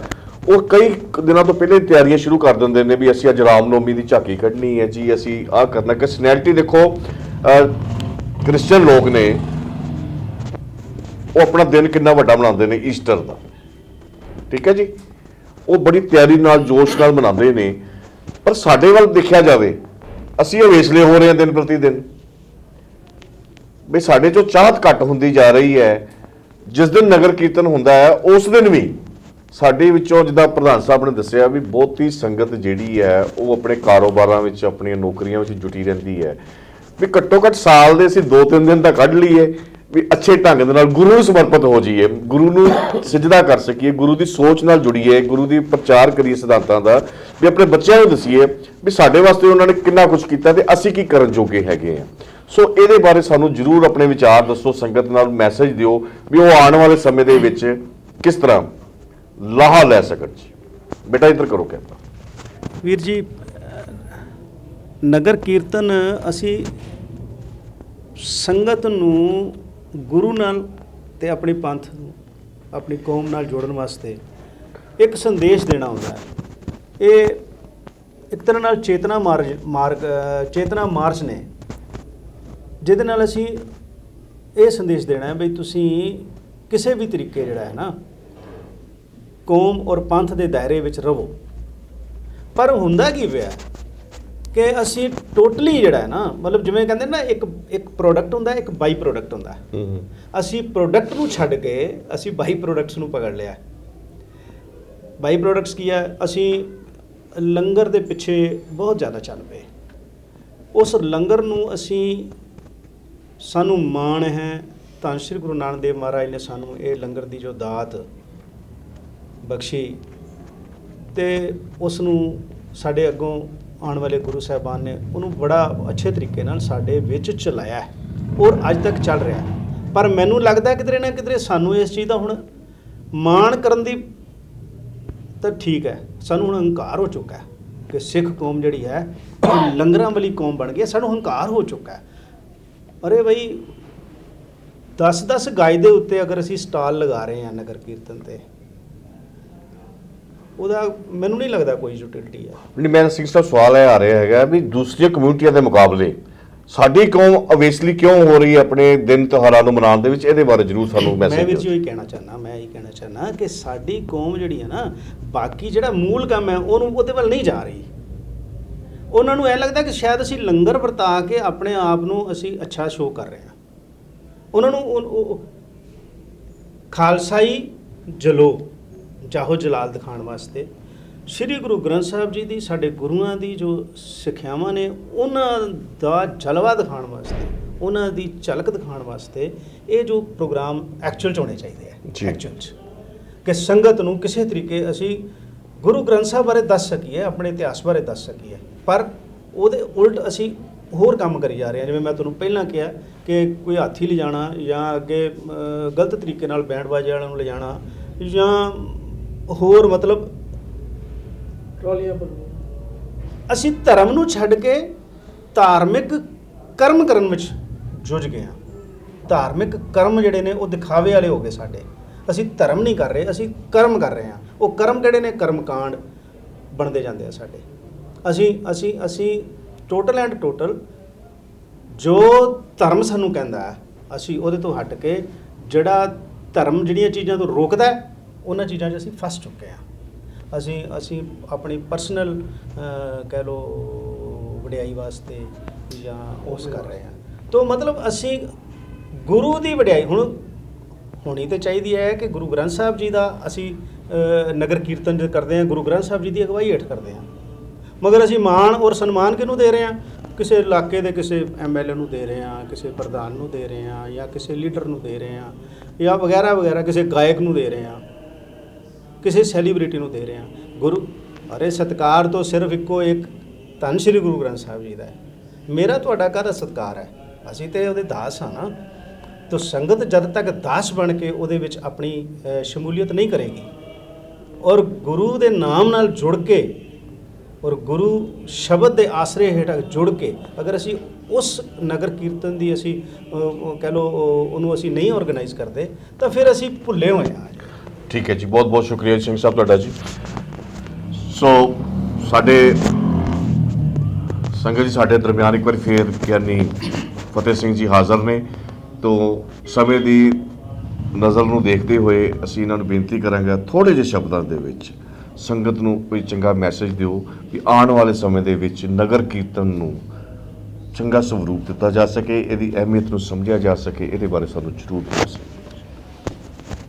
ਨਗਰ ਕੀਰਤਨ ਦੇ ਸੰਬੰਧ ਵਿੱਚ ਕੁਝ ਨਿੱਜੀ ਵਿਚਾਰ ਉਹ ਇਹ ਨੇ ਕਿ ਨਗਰ ਕੀਰਤਨ ਜਦੋਂ ਆਰੰਭ ਹੋਣ, ਪ੍ਰਬੰਧਕ ਕਮੇਟੀਆਂ ਇਹ ਵਿਚਾਰ ਕਰਨ, ਰਾਹ ਦੇ ਵਿੱਚ ਇੱਕ ਥਾਂ 'ਤੇ ਠਹਿਰਾਵ ਹੋਣਾ ਚਾਹੀਦਾ ਹੈ। ਨਗਰ ਕੀਰਤਨ ਦਾ ਰਾਹ ਦੇ ਵਿੱਚ ਕਿਸੇ ਪਾਰਕ ਵਿੱਚ ਜਾਂ ਕਿਸੇ ਥਾਂ 'ਤੇ ਠਹਿਰਾਵ ਹੋਣਾ ਚਾਹੀਦਾ ਹੈ। ਉੱਥੇ ਸਟੇਜ ਹੋਣੀ ਚਾਹੀਦੀ ਹੈ ਔਰ ਉੱਥੇ ਜਿਹੜੇ ਗੁਰੂ ਸਾਹਿਬਾਨਾਂ ਦਾ ਅਸੀਂ ਗੁਰਪੁਰਬ ਮਨਾ ਰਹੇ ਹਾਂ, ਨਗਰ ਕੀਰਤਨ ਜਿਨ੍ਹਾਂ ਦੇ ਸੰਬੰਧ ਵਿੱਚ ਨੇ, ਉਹਨਾਂ ਦੇ ਵਿੱਚ ਕੋਈ ਸਵਾਲ ਜਵਾਬ ਹੋਣੇ ਚਾਹੀਦੇ ਨੇ ਔਰ ਬੱਚਿਆਂ ਨੂੰ ਜਿਹੜਾ ਹੈ ਉਹਦੇ ਨਾਲ ਪ੍ਰਬੰਧਕ ਕਮੇਟੀਆਂ ਸਨਮਾਨ ਦੇਣ, ਉਹਨਾਂ ਨੂੰ ਇਨਾਮ ਦਿੱਤੇ ਜਾਣ ਤਾਂ ਕਿ ਬੱਚਿਆਂ ਅੰਦਰ ਜਾਗਰਤੀ ਆਵੇ ਔਰ ਬੱਚੇ ਜਿਹੜੇ ਆ ਉਹ ਇਹ ਮਹਿਸੂਸ ਕਰਨ ਕਿ ਮੈਂ ਗੁਰੂ ਨਾਨਕ ਪਾਤਸ਼ਾਹ ਦੇ ਨਗਰ ਕੀਰਤਨ 'ਤੇ ਗਿਆ ਸਾਂ, ਮੈਨੂੰ ਇਹ ਸਨਮਾਨ ਮਿਲਿਆ। ਔਰ ਇਸ ਤਰੀਕੇ ਨਾਲ ਨਾਲੇ ਇਤਿਹਾਸ ਦੀ ਜਾਣਕਾਰੀ ਹੋਵੇਗੀ, ਗੁਰਬਾਣੀ ਦੀ ਜਾਣਕਾਰੀ ਹੋਵੇਗੀ, ਦੱਸਿਆ ਜਾਵੇ, ਉਹਨਾਂ ਨੂੰ ਪਤਾ ਹੋਵੇ ਸਾਨੂੰ ਅਸੀਂ ਨਗਰ ਕੀਰਤਨ ਮਨਾ ਲੈਂਦੇ ਹਾਂ, ਕਰ ਲੈਂਦੇ ਹਾਂ ਔਰ ਗੁਰਪੁਰਬ ਮਨਾ ਲੈਂਦੇ ਹਾਂ। ਉਸ ਤੋਂ ਬਾਅਦ ਜੇ ਅਸੀਂ ਕਿਸੇ ਤੋਂ ਪੁੱਛੀਏ ਵੀ ਤੁਸੀਂ ਗੁਰੂ ਪਾਤਸ਼ਾਹ ਦਾ ਪੁਰਬ ਮਨਾ ਕੇ ਆਏ ਹੋ, ਗੁਰੂ ਨਾਨਕ ਪਾਤਸ਼ਾਹ ਜੀ ਨੇ ਕਿੰਨੇ ਰਾਗਾਂ 'ਚ ਬਾਣੀ ਉਚਾਰਨ ਕੀਤੀ ਹੈ ਜਾਂ ਉਹਨਾਂ ਦੇ ਕਿੰਨੇ ਸ਼ਬਦ ਨੇ ਜਾਂ ਕਿਹੜੇ ਰਾਗ ਵਿੱਚ ਕਿਹੜਾ ਉਹਨਾਂ ਸਾਨੂੰ ਸੰਦੇਸ਼ ਦਿੱਤਾ ਹੈ। ਦੇਖੋ, ਪਹਿਲੇ ਪਹਿਲ ਮਨੁੱਖ ਇਹ ਸਮਝਦਾ ਵੀ ਮੈਂ ਜੋ ਕਰ ਰਿਹਾ ਉਹ ਮੈਂ ਠੀਕ ਕਰ ਰਿਹਾ, ਪਹਿਲੇ ਇਹ ਸਮਝਦਾ ਮੈਂ ਠੀਕ ਕਰ ਰਿਹਾ, ਪਰ ਜਿਸ ਵੇਲੇ ਸਮਝ ਆਉਂਦੀ ਹੈ ਫਿਰ ਉਸ ਨੂੰ ਪਤਾ ਲੱਗਦਾ ਨਹੀਂ ਮੈਂ ਠੀਕ ਨਹੀਂ ਕਰ ਰਿਹਾ। ਗੁਰੂ ਨਾਨਕ ਪਾਤਸ਼ਾਹ ਜੀ ਦਾ ਜਿਸ ਵੇਲੇ ਵਿਆਹ ਕਾਰਜ ਹੋਇਆ ਤਾਂ ਦੌਲਤ ਖਾਨ ਨੇ ਇਹ ਗੱਲ ਕਹੀ ਸੀ ਕਿ ਭਾਈਆ ਜੈ ਰਾਮ ਨੂੰ ਕਿ ਤੁਸੀਂ ਬੜੇ ਵਧੀਆ ਤਰੀਕੇ ਦੇ ਨਾਲ ਉਹਨਾਂ ਦਾ ਵਿਆਹ ਕਾਰਜ ਕਰੋ, ਹਾਥੀ ਲੈ ਕੇ ਜਾਓ, ਘੋੜੇ ਲੈ ਕੇ ਜਾਓ ਔਰ ਬਹੁਤ ਸਾਜੋ ਸਮਾਨ ਮੇਰੇ ਕੋਲ ਲੈ ਕੇ ਜਾਓ, ਤੇ ਇਹ ਪਤਾ ਲੱਗੇਗਾ ਕਿ ਬਈ ਜਿਹੜਾ ਹੈ ਗੁਰੂ ਨਾਨਕ ਪਾਤਸ਼ਾਹ ਜੀ ਦੌਲਤ ਖਾਨ ਦੇ ਮੋਦੀ ਨੇ ਔਰ ਇਸ ਕਰਕੇ ਮੇਰਾ ਨਾਮਣਾ ਹੋਵੇਗਾ। ਪਰ ਉਸ ਵੇਲੇ ਉਹਦੇ ਮਨ 'ਚ ਇਹ ਸੀ ਵੀ ਮੇਰਾ ਨਾਮਣਾ ਹੋਵੇਗਾ ਇਸ ਕਰਕੇ ਹੋਵੇਗਾ ਕਿ ਜੇ ਅਸੀਂ ਚੰਗੀ ਜੁਗਤ ਦੇ ਨਾਲ ਅਸੀਂ ਵਿਆਹ ਕਾਰਜ ਕਰਦੇ ਹਾਂ, ਪਰ ਉਸ ਨੂੰ ਇਸ ਗੱਲ ਦਾ ਉਸ ਵੇਲੇ ਪਤਾ ਨਹੀਂ ਸੀ ਕਿ ਸ਼ਾਇਦ ਗੁਰੂ ਨਾਨਕ ਪਾਤਸ਼ਾਹ ਦੇ ਕਰਕੇ ਹੀ ਤੇਰਾ ਨਾਂ ਹੋਵੇਗਾ ਸੰਸਾਰ ਵਿੱਚ। ਤਾਂ ਇਸ ਕਰਕੇ ਜਿਹੜਾ ਹੈ ਸਾਨੂੰ ਨਗਰ ਕੀਰਤਨਾਂ 'ਚ ਆਪਣੇ ਨਾਂ ਦੀ ਬਜਾਏ ਗੁਰੂ ਪਾਤਸ਼ਾਹ ਜੀ ਦੇ ਜਿਹੜਾ ਹੈ ਸਤਿਗੁਰੂ ਪਾਤਸ਼ਾਹ ਜੀ ਦੇ ਸ਼ਬਦ, ਉਹਨਾਂ ਦੀ ਬਾਣੀ ਨੂੰ ਅਸੀਂ ਸਮਝੀਏ, ਵਿਚਾਰੀਏ। ਨਗਰ ਕੀਰਤਨਾਂ ਦੇ ਵਿੱਚ ਜਿਹੜਾ ਹੈ ਅਸੀਂ ਮਨ ਦੇ ਵਿੱਚ ਚਾਹ ਪੈਦਾ ਕਰੀਏ ਕਿ ਜਿਹੜੀਆਂ ਸਾਡੇ ਅੰਦਰ ਕਮੀਆਂ ਨੇ ਉਹ ਸਾਡੇ ਅੰਦਰੋਂ ਅਸੀਂ ਆਪਣੀਆਂ ਕਮੀਆਂ ਉਹ ਔਗਣ ਦੂਰ ਕਰੀਏ ਔਰ ਜਿਹੜਾ ਹੈ ਚੰਗੀ ਸੇਧ ਲੈ ਕੇ ਅਸੀਂ ਗੁਰੂ ਪਾਤਸ਼ਾਹ ਦੇ ਚਰਨਾਂ ਨਾਲ ਜੁੜ ਕੇ, ਗੁਰੂ ਦੀ ਬਾਣੀ ਨਾਲ ਜੁੜ ਕੇ, ਗੁਰ ਇਤਿਹਾਸ ਨਾਲ ਜੁੜ ਕੇ ਤੇ ਗੁਰੂ ਨਾਨਕ ਪਾਤਸ਼ਾਹ ਦੀਆਂ ਅਸੀਂ ਖੁਸ਼ੀਆਂ ਪ੍ਰਾਪਤ ਕਰ ਸਕੀਏ।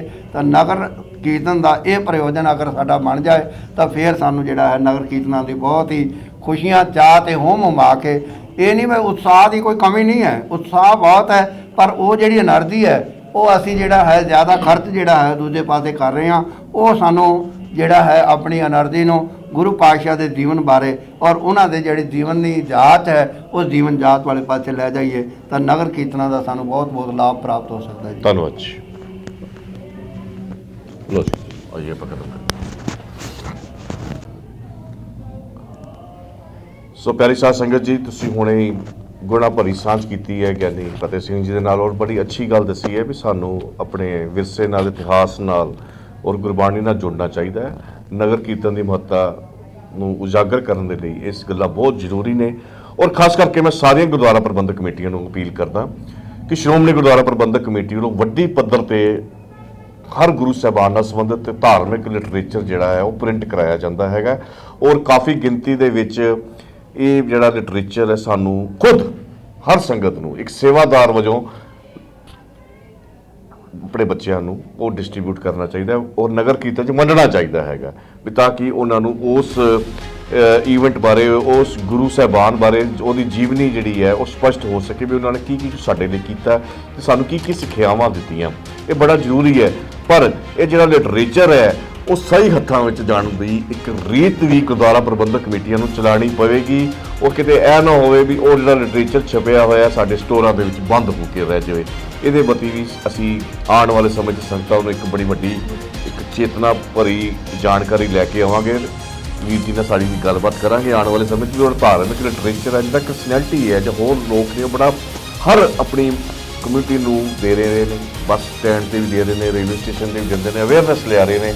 ਗਿਆਨੀ ਸਰਦਾਰ ਹਰਜੀਤ ਸਿੰਘ ਨੇ ਬੜੀ ਵੱਡੀ ਗੱਲ ਦੱਸੀ ਹੈ, ਸਾਨੂੰ ਨਾਮ ਨਾਲ ਜੁੜਨ ਦੀ ਲੋੜ ਹੈ, ਸ਼ਬਦ ਨਾਲ ਜੁੜਨ ਦੀ ਲੋੜ ਹੈ। ਉਹ ਤਾਂ ਹੀ ਜੁੜ ਸਕਾਂਗੇ ਜੇ ਅਸੀਂ ਲਿਟਰੇਚਰ ਨੂੰ ਪੜ੍ਹਾਂਗੇ।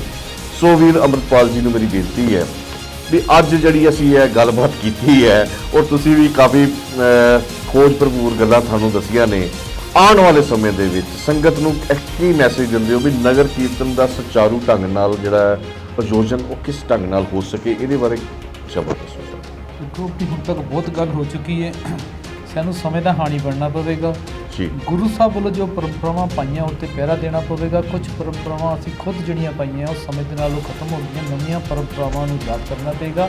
ਤੋ ਅੱਜ ਦੀ ਜਿਹੜੀ ਇਹ ਡਿਬੇਟ ਹੈ ਇਸ ਨੂੰ ਅੱਗੇ ਵਧਾਈਏ, ਡਿਬੇਟ ਲੈ ਕੇ ਜਾਈਏ, ਨਾ ਕਿ ਕੋਈ ਇਹ ਸਮਝੇ ਮੇਰੇ ਤੇ ਨਿੱਜੀ ਕੁਛ ਲਗਾਇਆ ਕਿ ਇਹਦੇ ਵਿੱਚ ਅਸੀਂ ਉਸਾਰੂ ਕੋ ਕੱਢੀਏ।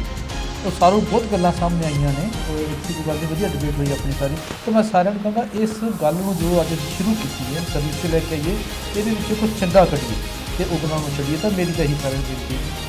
ਵਾਹਿਗੁਰੂ ਜੀ ਕਾ ਖਾਲਸਾ, ਵਾਹਿਗੁਰੂ ਜੀ ਕੀ ਫਤਿਹ। ਸੋ ਪਿਆਰੀ ਸਾਧ ਸੰਗਤ ਜੀ, ਅੱਜ ਦੀ ਇਸ ਖਾਸ ਵਿਚਾਰ ਚਰਚਾ ਵਿੱਚ, ਤਰਕ ਵਿਚਾਰ ਵਿੱਚ ਮੈਂ ਸਮਝਦਾ ਵੀ ਇੱਕ ਗੱਲ ਬੜੀ ਸਪਸ਼ਟ ਹੋ ਕੇ ਉਭਰੀ ਹੈ। ਹਰ ਸਿੱਖ, ਹਰ ਗੁਰਦੁਆਰਾ ਕਮੇਟੀ ਦਾ, ਚਾਹੇ ਉਹ ਪ੍ਰਧਾਨ ਹੋਵੇ, ਚਾਹੇ ਹੋਰ ਕੋਈ ਅਹੁਦੇਦਾਰ ਹੋਵੇ, ਇਸਤਰੀ ਸਾਧੂ ਸਭਾ ਦੇ ਬੀਬੀਆਂ ਵੀ ਦੀ ਵੀ ਇਹ ਗੱਲ ਬੜੀ ਸਪਸ਼ਟ ਰੂਪ ਵਿੱਚ ਉੱਭਰ ਕੇ ਸਾਹਮਣੇ ਆਈ ਹੈ। ਆਉਣ ਵਾਲੇ ਸਮੇਂ ਦੇ ਵਿੱਚ ਸਾਨੂੰ ਆਪਣੇ ਗੁਰੂਆਂ ਪ੍ਰਤੀ, ਸ਼ਬਦ ਗੁਰੂ ਪ੍ਰਤੀ ਸੁਚੇਤ ਹੋਣ ਦੀ ਲੋੜ ਹੈ, ਉਹਦੇ ਸਿਧਾਂਤਾਂ ਨੂੰ ਮੰਨਣ ਦੀ ਲੋੜ ਹੈ, ਸਿੱਖਿਆਵਾਂ ਨੂੰ ਉਜਾਗਰ ਕਰਨ ਦੀ ਲੋੜ ਹੈ। ਉਹ ਕਿਸ ਤਰ੍ਹਾਂ ਹੋ ਸਕਦੀ ਹੈ? ਆਪਸੀ ਇਕਜੁੱਟਤਾ ਕਰਕੇ। ਆਪਸੀ ਇਕਜੁੱਟਤਾ ਤੋਂ ਬਿਨਾਂ ਇਹ ਜਿਹੜਾ ਕਾਰਜ ਹੈਗਾ, ਕੌਮੀ ਕਾਰਜ ਮੈਂ ਸਮਝਦਾ ਵਾਂ, ਇਹ ਸੰਪੂਰਨ ਨਹੀਂ ਹੋ ਸਕਦਾ।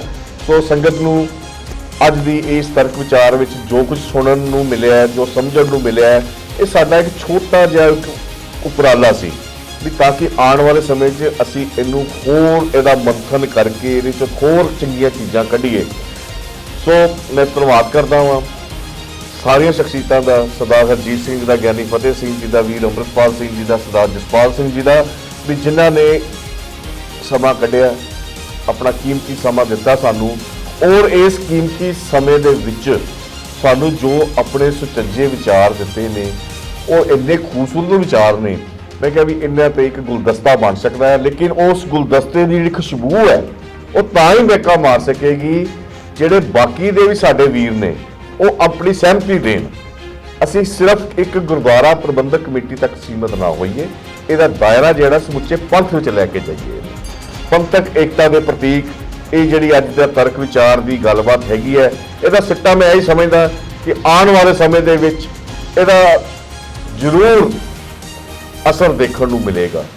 ਔਰ ਖਾਸ ਕਰਕੇ ਨਗਰ ਕੀਰਤਨ ਦੇ ਵਿੱਚ ਉਹ ਜੋਸ਼ ਤੇ ਉਤਸ਼ਾਹ, ਉਹ ਉਮੰਗ, ਉਹ ਜਿਹੜੀ ਹੈ ਉਹ ਸ਼ਰਧਾ ਭਾਵਨਾ ਵਾਲੀ ਹੋਏਗੀ ਤੇ ਦੂਜੀਆਂ ਕਮਿਊਨਿਟੀਜ਼ ਦੇ, ਦੂਜੇ ਵਰਗਾਂ ਦੇ, ਕੌਮਾਂ ਦੇ ਲੋਕ ਵੀ ਸਾਨੂੰ ਥਾਪੜਾ ਦੇਣਗੇ ਵੀ ਵਾਕਈ ਤੁਸੀਂ ਸਰਬੱਤ ਦੇ ਭਲੇ ਦੀ ਗੱਲ ਕਰਨ ਦੇ ਲਈ ਇਹ ਨਗਰ ਕੀਰਤਨਾਂ ਦਾ ਆਯੋਜਨ ਕਰਦੇ ਹੋ ਔਰ ਤੁਹਾਨੂੰ ਕੁਝ ਨਾ ਕੁਝ ਸਿੱਖਣ ਨੂੰ ਮਿਲਦਾ ਇਹਦੇ ਵਿੱਚੋਂ।